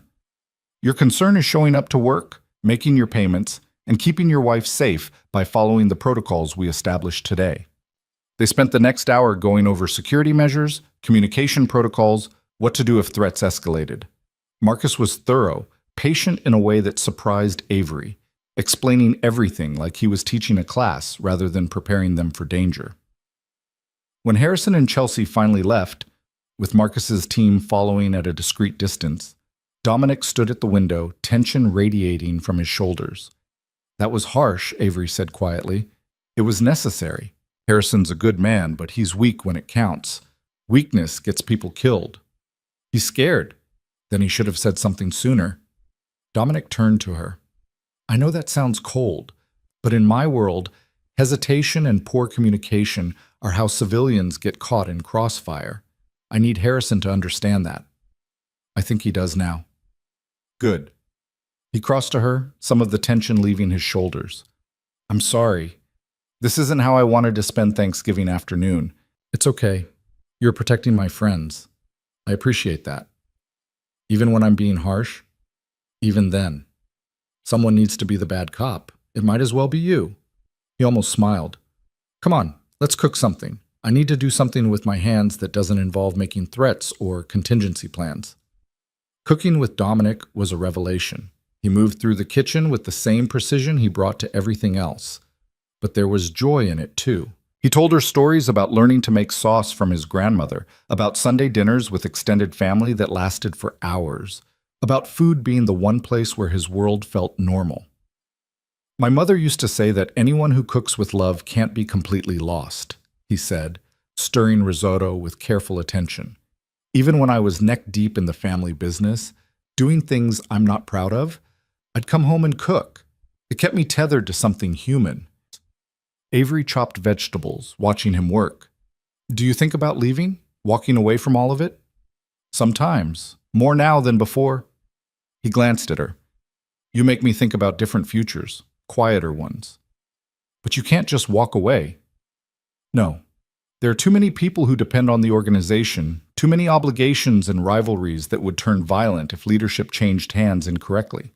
But I can transition things, slowly legitimize operations, set up successors, create exit strategies. He added wine to the pan, the alcohol hissing. It would take years, maybe a decade, but it's possible. Would you want that? A legitimate life? I don't know. It's all I've known since I was 17. The question isn't whether I want it. It's whether I'd know how to be anything else. They ate dinner at the table overlooking the city, the lights spreading out below them like scattered stars. The food was perfect, the risotto creamy and rich, the roasted vegetables caramelized just right, the wine exactly what the meal needed. This is the best Thanksgiving I've had in years, Avery said, surprising herself with the honesty. Same. Usually I spend it working or at some obligatory dinner with business associates. This is... He searched for words. Better. Much better. After dinner, they moved to the couch, and Avery found herself curled against him, comfortable in a way she hadn't been with anyone in longer than she could remember. Can I ask you something? She said into the quiet. Always. What happens if Vincent doesn't back down? If he escalates instead of retreating? Dominic was quiet for a moment. Then I make choices I'd rather not make. But Avery, I need you to trust that I'll handle it in a way that keeps you and everyone else as safe as possible. That's not really an answer. It's the only answer I can give right now. She sat up, turning to face him. I need you to promise me something. What? Promise that you won't do anything that puts you in danger just to protect me. I can't be the reason you get hurt. Avery, promise me, Dominic. I'm serious. I chose this knowing the risks. But I need to know you're not going to do something reckless because you're trying to protect me. He pulled her close, his voice rough. I can't promise that. Keeping you safe is more important to me than playing it safe myself. That's exactly what I'm afraid of. They held each other while the city glittered below, both understanding that they'd crossed into territory where promises became complicated and safety was always conditional. The next morning, Dominic left early for what he called a necessary conversation. Avery knew better than to ask for details, but the worry sat heavy in her chest all day. She was arranging flowers for a wedding when her phone rang. Marcus. "Is he okay?" she asked immediately. "He's fine. Meeting went as expected, but he wanted me to let you know he'll be late tonight. Don't worry." Marcus, what does as expected mean? A pause. It means Vincent understands the boundaries now. The threats will stop. How can you be sure? Because the boss made it clear what would happen if they didn't, and Vincent's not stupid enough to test him when he's serious.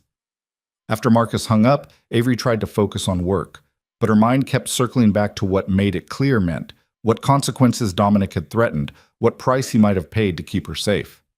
He finally showed up at the shop as she was closing, looking tired but unharmed.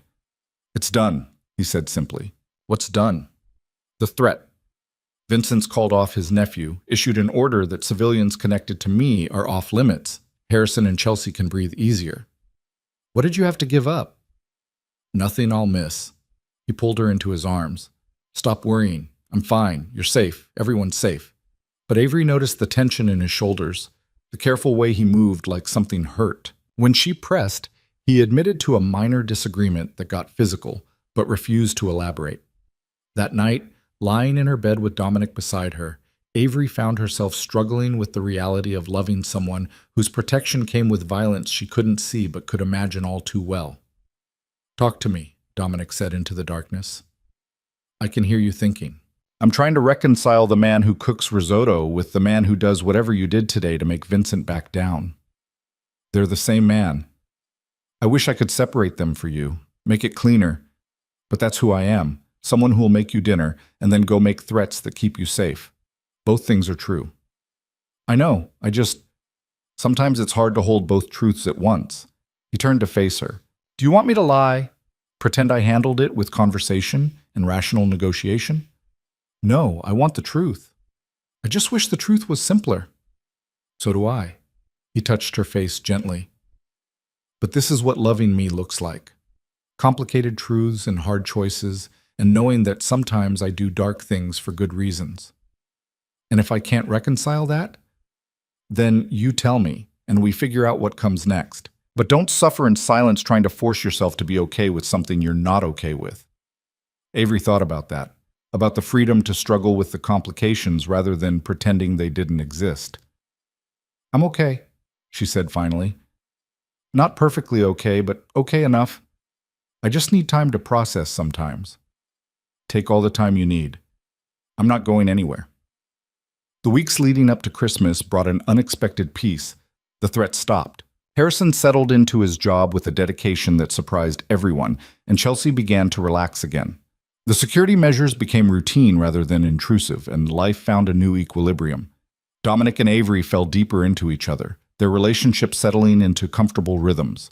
He spent most nights at her apartment, leaving early for work and returning with dinner or flowers or small gifts that showed he was thinking of her. They cooked together, talked for hours, made love with an intensity that left them both breathless.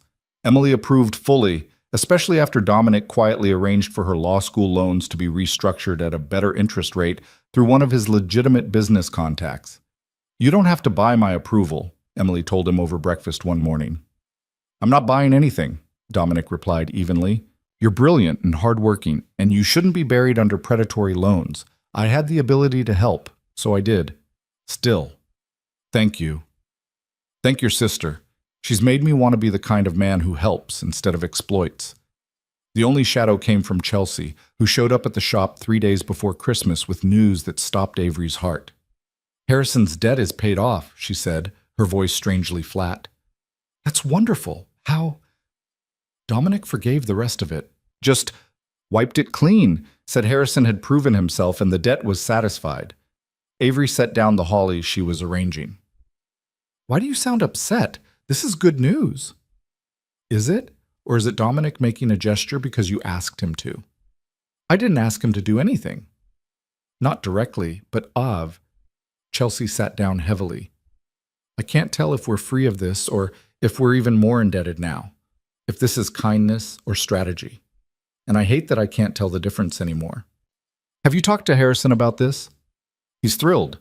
Says it's proof that hard work pays off, that Dominic's a man of his word. And maybe it is. Or maybe it's proof that you have more influence over him than you realize, and that influence comes with expectations we can't see yet. Avery felt a chill run down her spine. You think Dominic forgave the debt to manipulate me?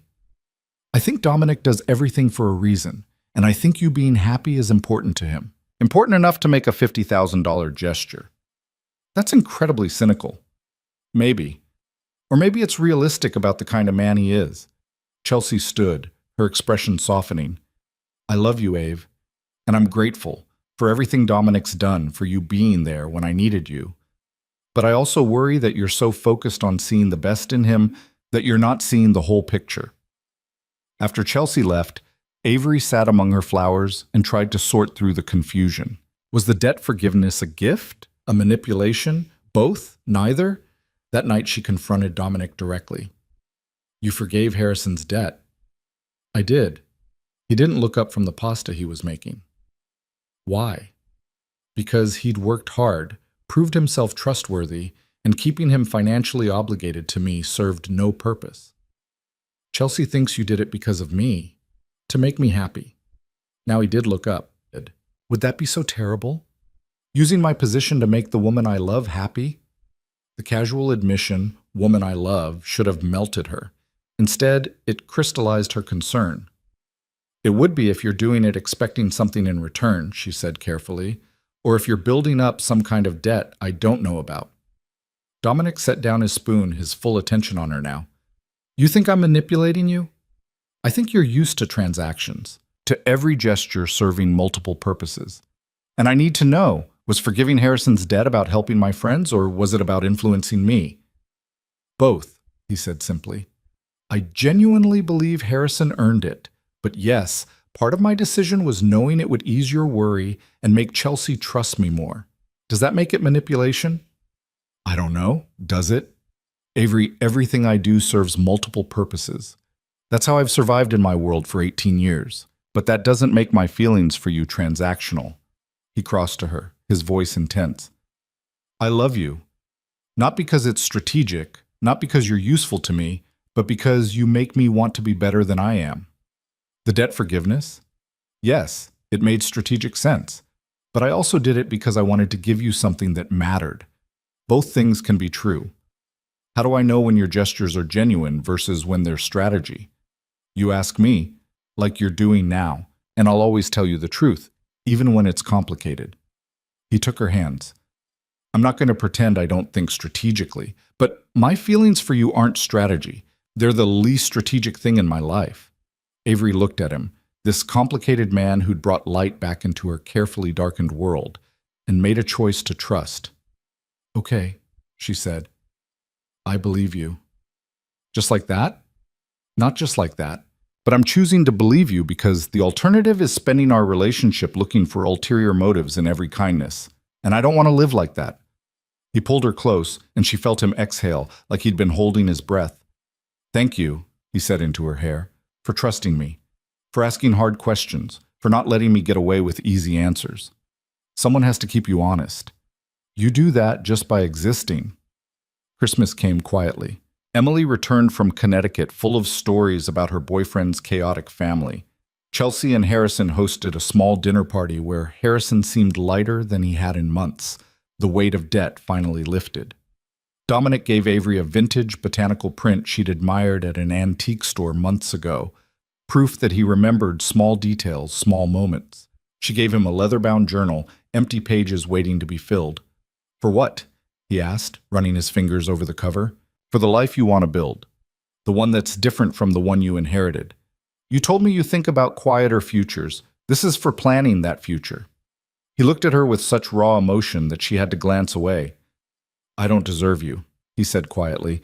You've said that before. I still don't agree. Well, you're stuck with me either way. They spent Christmas night at his penthouse, the city spread out below them, talking about possibilities and futures and all the complicated ways their lives were intertwining. I'm going to start transitioning the business, Dominic said suddenly. legitimizing operations, establishing proper corporate structures, creating distance from the gray areas. Because of me? Because of us. Because I want a future that's more than just surviving from crisis to crisis. Because you make me believe that future is possible.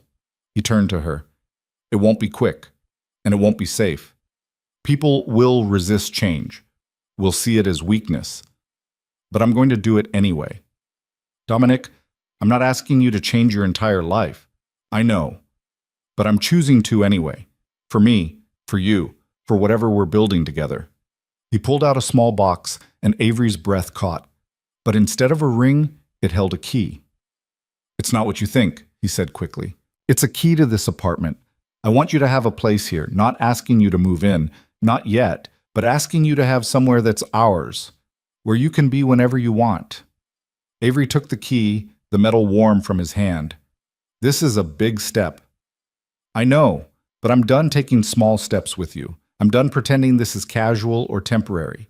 You're it for me, Avery. However long it takes, whatever complications come, you're it.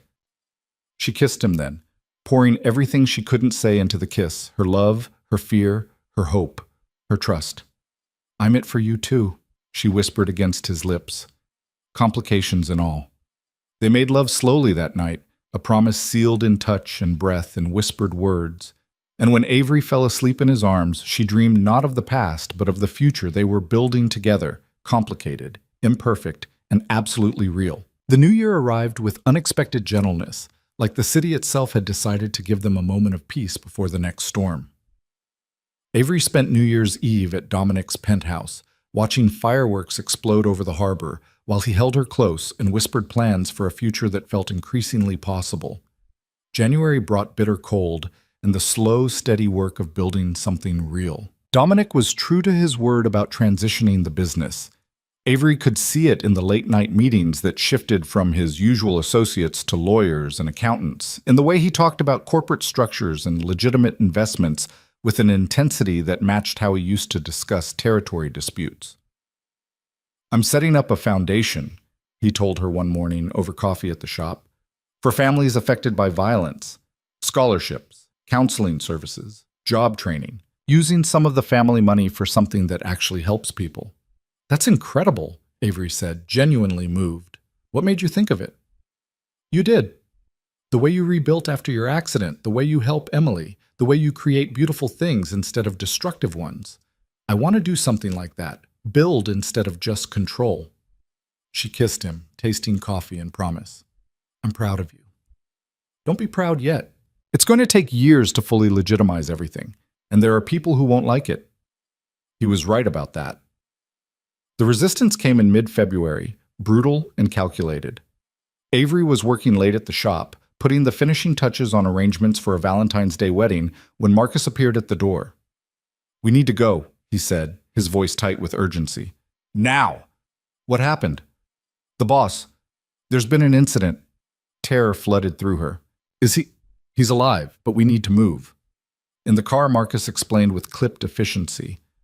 A faction within Dominic's own organization had made a move against him. 3 men who'd been with the family for years, who saw his legitimization efforts as betrayal.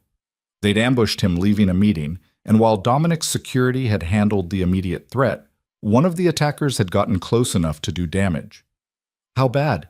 Avery asked, her hands shaking. Knife wound to his side. Not fatal, but he needs medical attention. We can't take him to a hospital. Too many questions. We have a private doctor, but the boss asked for you. They drove to a warehouse in Queens that looked abandoned from the outside but was clearly a safe house.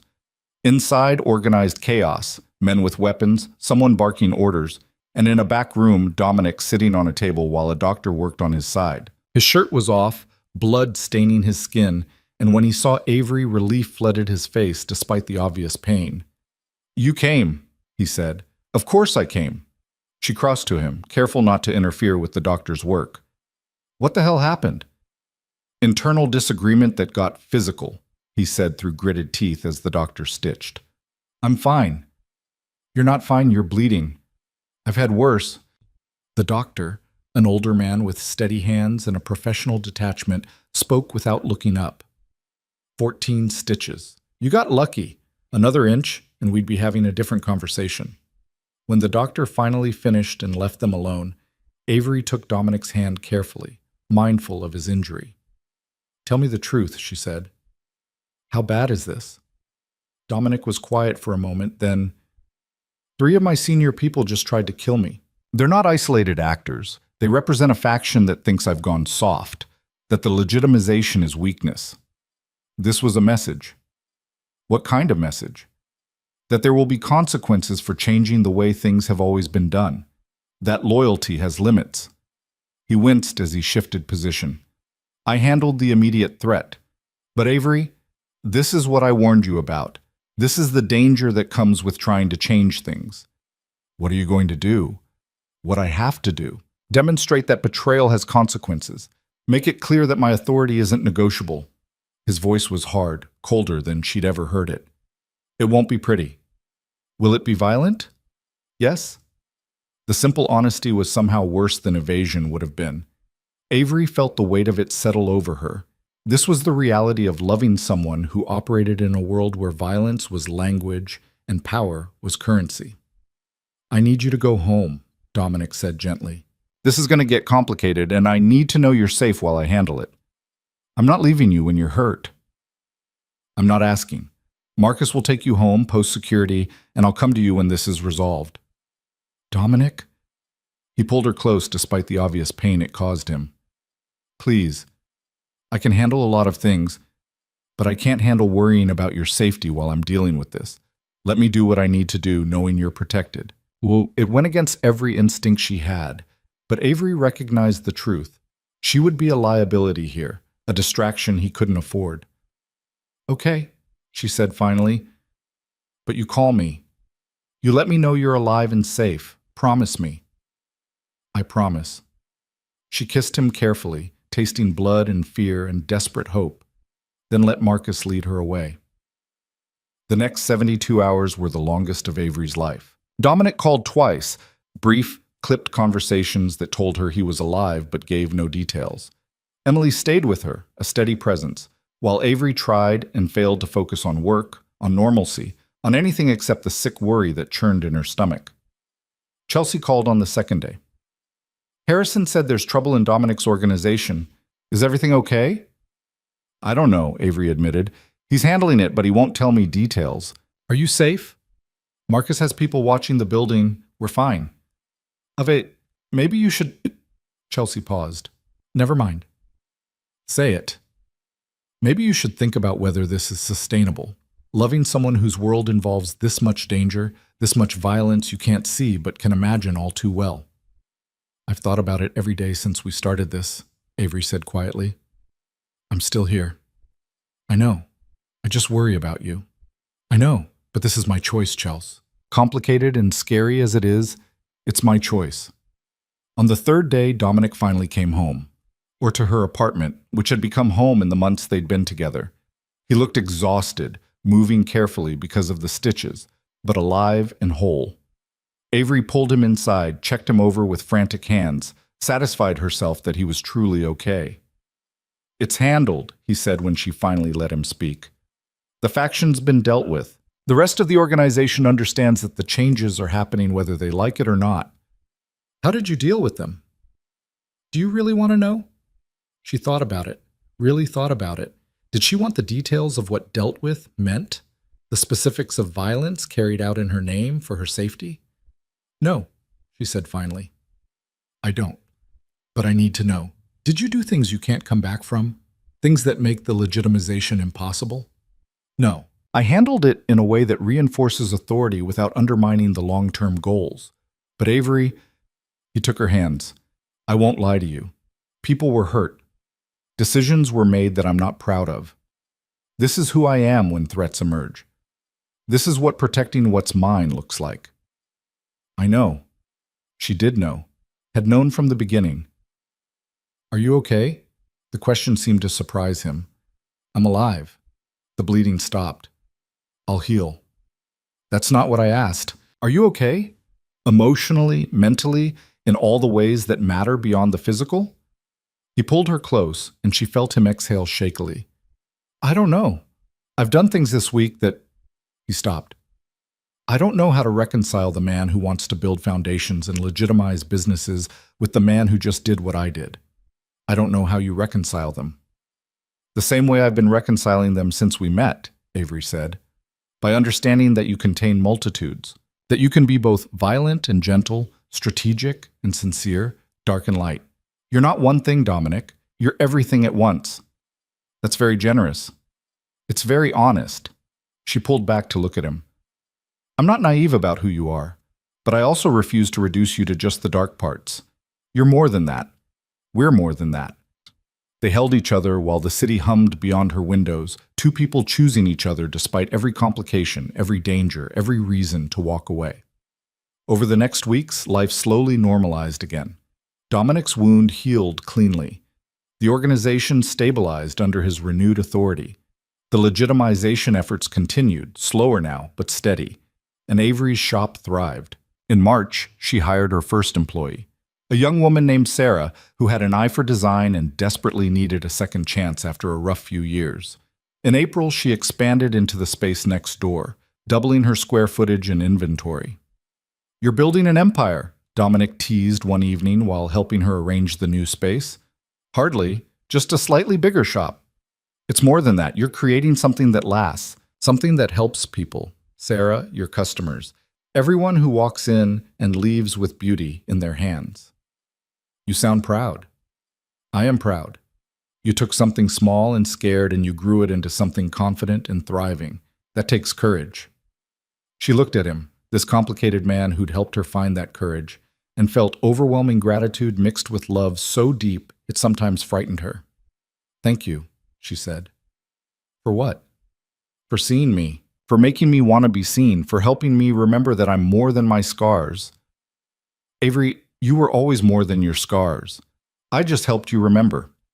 In May, Emily graduated law school with honors and accepted a position at a prestigious firm. At the celebration dinner, she gave a speech that made Avery cry. I wouldn't be here without my sister, Emily said, raising her glass. She sacrificed her own dreams to help me achieve mine. She showed me what strength looks like, not loud or flashy, but quiet and persistent and absolutely unbreakable. Ave, everything I am is because you believed in me first. Dominic squeezed Avery's hand under the table, and she saw her own emotions reflected in his eyes.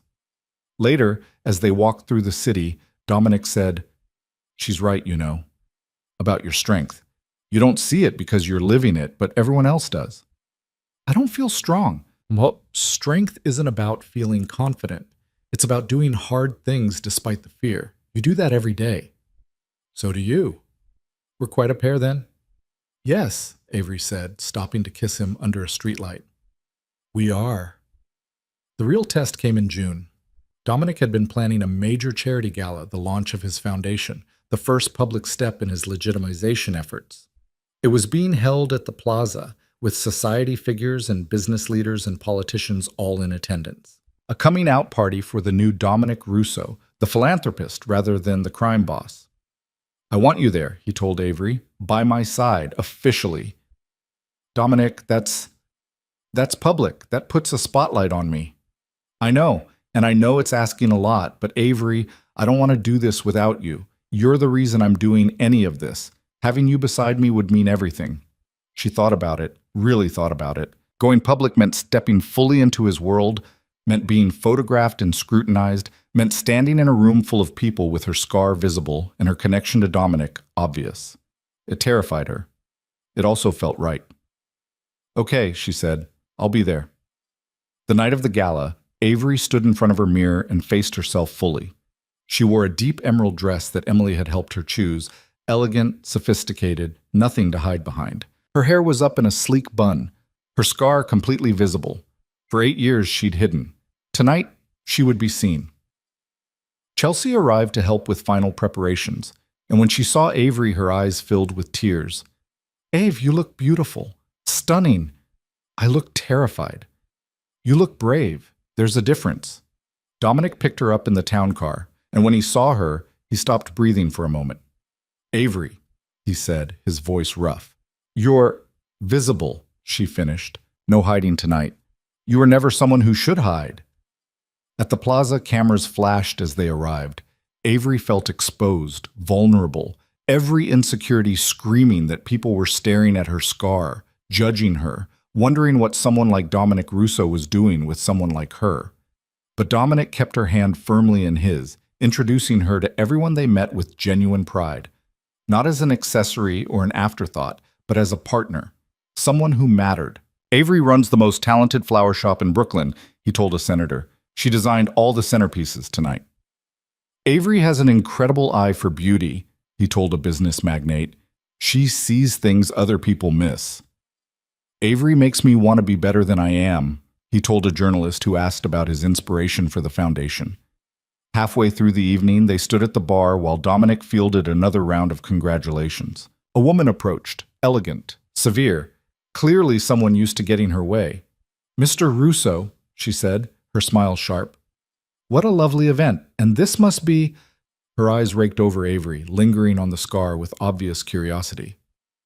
"Avery Bennett," Dominic said, his voice cooling several degrees. "My partner." "How nice." The woman's tone suggested anything but. "That's quite a scar, dear. Have you considered more surgical options? I know an excellent reconstructive surgeon." The room seemed to tilt. Avery felt the old shame rising, the instinct to shrink away, to hide. But before she could respond, Dominic stepped forward, his voice cutting and cold. "Mrs. Harrison, let me be very clear about something. Avery's scar is a mark of survival, of strength, of everything that makes her extraordinary. Anyone who suggests otherwise is demonstrating their own lack of character, not hers. If you'll excuse us." He guided Avery away, his hand protective on her back. When they were alone on a terrace overlooking Central Park, he turned to her. "Are you okay?" No one's ever—" She couldn't find words. "No one gets to make you feel less than what you are," Dominic said fiercely. "Not in front of me, not ever. You're beautiful, Avery, all of you, and anyone who can't see that isn't worth your time." She kissed him then, not caring who might be watching, not caring about anything except this man who saw her, truly saw her, and chose her anyway. "I love you," she said against his lips. "I love you too. So much it terrifies me." They returned to the gala hand in hand, and Avery noticed something had shifted. She stood taller, smiled more freely, let herself be seen without the constant anxiety of judgment. Later in the evening, Dominic gave a speech about the foundation, about giving back, about using resources to help rather than harm, about building futures instead of protecting territories. "Someone very important to me taught me that strength isn't about control," he said, his eyes finding Avery in the crowd. "It's about choosing growth over safety, about stepping into the light despite the fear. This foundation is my attempt to do that, to step into a different kind of future while honoring where I came from." The applause was thunderous, and when Dominic stepped off the stage, he came straight to Avery. "Dance with me," he said. On the dance floor, surrounded by Manhattan's elite, they moved together with the ease of people who'd learned each other's rhythms. "This is your night," Avery said. "Your triumph." "No, it's our night.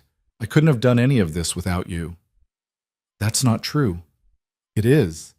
You made me believe change was possible, that I could be more than what I inherited, that the future could look different than the past." He pulled her closer. "You saved me, Avery. In every way a person can be saved." "You saved me too," she whispered. "Made me remember how to be brave." They danced until the orchestra played its final song, and then Dominic led her out into the warm June night. "Come with me," he said. "There's something I want to show you." They drove to Brooklyn, to her expanded flower shop, and Dominic pulled out a key she didn't recognize. "What's this?" "The building next door. I bought it last month." "You... what?" "I bought it. For you. For whatever you want to do with it. Expand the shop further, create a design studio, open a school for young florists. Whatever you dream, you'll have the space for it." Avery stared at him, overwhelmed. "Dominic, that's too much. It's not nearly enough. You built something beautiful from nothing, Avery. You deserve room to let it grow." He took her hands. "I'm not asking you to accept it as a gift with strings attached. I'm asking you to see it as an investment in your future. Our future." "Our future?" He pulled out a small box, and this time Avery knew exactly what it was. "I'm not good at this," Dominic said, his voice unsteady. I don't have pretty speeches prepared. But Avery, you're the best thing that's ever happened to me. You make me want to be better, do better, build something that lasts. And I want to build it with you. He opened the box, revealing a simple platinum band with a single perfect diamond. Marry me. Be my partner in everything. Help me transition from who I was to who I want to be. Let me spend the rest of my life making sure you never doubt your worth or your beauty or your strength. Tears streamed down Avery's face. Happy tears. Overwhelmed tears. Tears of joy and fear and absolute certainty. Yes, she said. Yes, I'll marry you.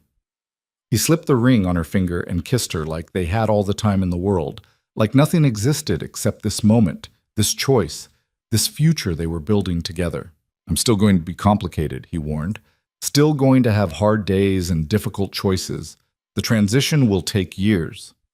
I know. I'm still going to be scared sometimes. Still going to struggle with the darker parts of your world. I know. So we'll figure it out together, Avery said. Complicated and scared and absolutely certain this is what we want. Absolutely certain, Dominic agreed. 6 months later, on a crisp December evening, Avery Bennett became Avery Russo in a small ceremony at the same plaza where they'd met at Chelsea's wedding. The guest list was intimate. Emily and her boyfriend, Chelsea and Harrison, Marcus, and a few of Dominic's most trusted people, the small circle of friends Avery had cultivated who loved her for who she was. She wore a simple ivory dress, her hair up, her scar visible, her face radiant with happiness. When the officiant asked if anyone objected, the room fell silent. And when Dominic looked at her with such love that it took her breath away, Avery remembered crying at this exact spot during Chelsea's wedding, feeling invisible and lonely and convinced that joy like this wasn't meant for her. How wrong she'd been. I do, she said when the moment came, her voice strong and clear. I do, Dominic echoed, his eyes never leaving hers. They kissed as husband and wife while their small gathering applauded. Two people who'd found each other in the shadows and chosen to step into the light together. At the reception, Chelsea pulled Avery aside, her eyes bright with tears. You look so happy, Chelsea said. So fully, completely happy. I am. Terrified and uncertain about 1,000 things, but happy. That's all that matters. Chelsea hugged her tight. I'm so proud of you, Ave, for taking the risk, for choosing love over safety. It was always worth the risk, Avery said, looking across the room at her husband, who was laughing at something Marcus said, his whole face transformed by joy. He was always worth it. Later, Dominic pulled her onto the dance floor for their first dance as a married couple. The song was something slow and romantic, perfect for swaying close while the world spun around them. Remember the first time we danced? Dominic asked. At my foundation gala? When you defended me against that awful woman. When I fell even more in love with you than I already was. You were already in love with me then? I was in love with you from the moment you cried at Chelsea's wedding, he admitted. I just didn't have words for it yet. Avery pulled back to look at him. All those tears I tried to hide. You were watching every single one. Every single one. And now I get to watch the happy tears too. The joyful ones, the overwhelmed ones, all of them. You're going to make me cry right now. Good. Cry if you want to. You never have to hide anything from me. So she did cry, right there on the dance floor, happy tears that fell freely while her husband held her close and their small circle of loved ones celebrated around them. A year after the wedding, Avery stood in her expanded shop, now taking up 3 storefronts, employing 6 people, with a design school for underprivileged youth operating in the space Dominic had bought for her. The shop had been featured in design magazines, had done flowers for some of Manhattan's most prestigious events, had become exactly what she'd dreamed it could be. But more than that, it had become a place of transformation. Young people like Sarah came through, learning skills and confidence. Customers came in feeling invisible and left feeling seen. Every arrangement that left her shop carried with it a small piece of the hope she'd found when she stopped hiding. Emily worked nearby now, her law practice thriving, stopping by most mornings for coffee and sister time. Chelsea visited weekly, her friendship with Avery deeper now for having weathered storms together. Harrison had risen through Dominic's legitimate businesses, proving himself valuable beyond the debt that had brought them all together. And Dominic? Dominic had kept his promises. The organization was half legitimized, with plans to complete the transition within 5 years. The foundation thrived, helping hundreds of families affected by violence. He still had hard days, still made difficult choices, but he was building something better than what he'd inherited. He came to the shop most mornings, bringing coffee and stealing kisses between customers, looking at Avery like she was still the most fascinating person he'd ever met. One morning in early spring, Avery was arranging tulips when Dominic appeared with his usual coffee and something else, a small potted plant. "What's this?" she asked. "Sunflower seeds, your mom's favorite, from what you told me." He set the pot on her desk. "I thought maybe we could plant them in the garden at the house. Start a tradition." They'd bought a house in Brooklyn Heights, somewhere with enough space for a garden, for the future they were building. Somewhere that felt like home. "You remembered that?" Avery asked, touched. "I remember everything you've ever told me." He pulled her close. "Besides, I think your mom would approve of me, eventually. She'd love you for making me brave, for seeing me when I couldn't see myself." "I didn't make you brave, Avery. You always were. You just needed someone to remind you." She kissed him, tasting coffee and love and the sweet promise of ordinary mornings that would stretch into years, into a lifetime. "I love you," she said. "I love you too. Every complicated, beautiful, perfect part of you." Through the shop window, Avery could see the city waking up. People rushing to work, cars honking, life happening in all its chaotic glory. She thought about the woman she'd been at Chelsea's wedding, hiding in the back row, making herself invisible, convinced that safety meant staying small. That woman felt like a stranger now. The woman she'd become, the one who ran a thriving business, who'd married a complicated man and built a complicated life, who wore her hair up and her heart open. That woman knew better. Safety wasn't found in hiding. It was found in choosing brave, in stepping into the light despite the fear, in letting yourself be seen by someone who saw all of you and loved you anyway. Emily appeared at the door, late for work but grinning. "Just wanted to say good morning before my deposition." "Good luck," Avery called. "Don't need it. I'm brilliant, remember?" Emily winked and disappeared into the morning. Dominic's phone buzzed. Business? Always business. But he silenced it without looking. "That could be important," Avery said. "This is more important. This moment, right here." He touched her face gently, his thumb brushing the scar that had once defined her. "And now was just one part of everything she was. Every moment with you is more important than anything else." Later that evening, they planted the sunflower seeds in their garden while the last light faded from the sky. Dominic's hands were gentle with the soil, patient with the placement of each seed. "Think they'll grow?" Avery asked. "With you tending them? Absolutely. You have a gift for making beautiful things flourish." They sat on the garden bench as stars began appearing overhead, and Avery thought about growth, about how sometimes the most beautiful things came from the darkest soil, how strength was built through surviving storms, how love was choosing someone despite knowing all their complications. "Thank you," she said quietly. "For what?" "For watching me cry at that wedding, for not letting me stay invisible, for making me believe I deserved to be seen.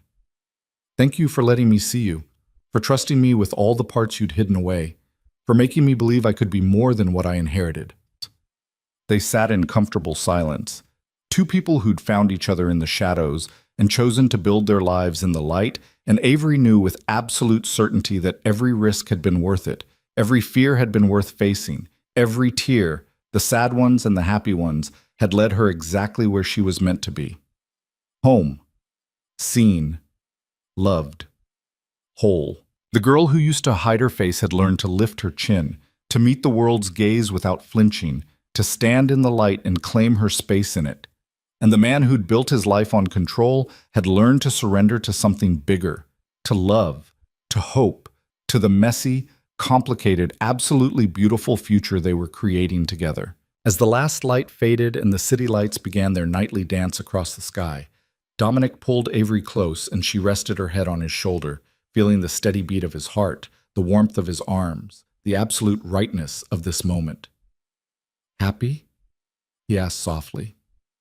"Incredibly," she answered. "Completely. Happy."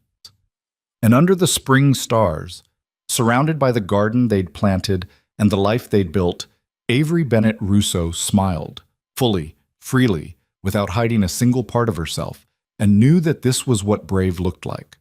This was what choosing love over fear created.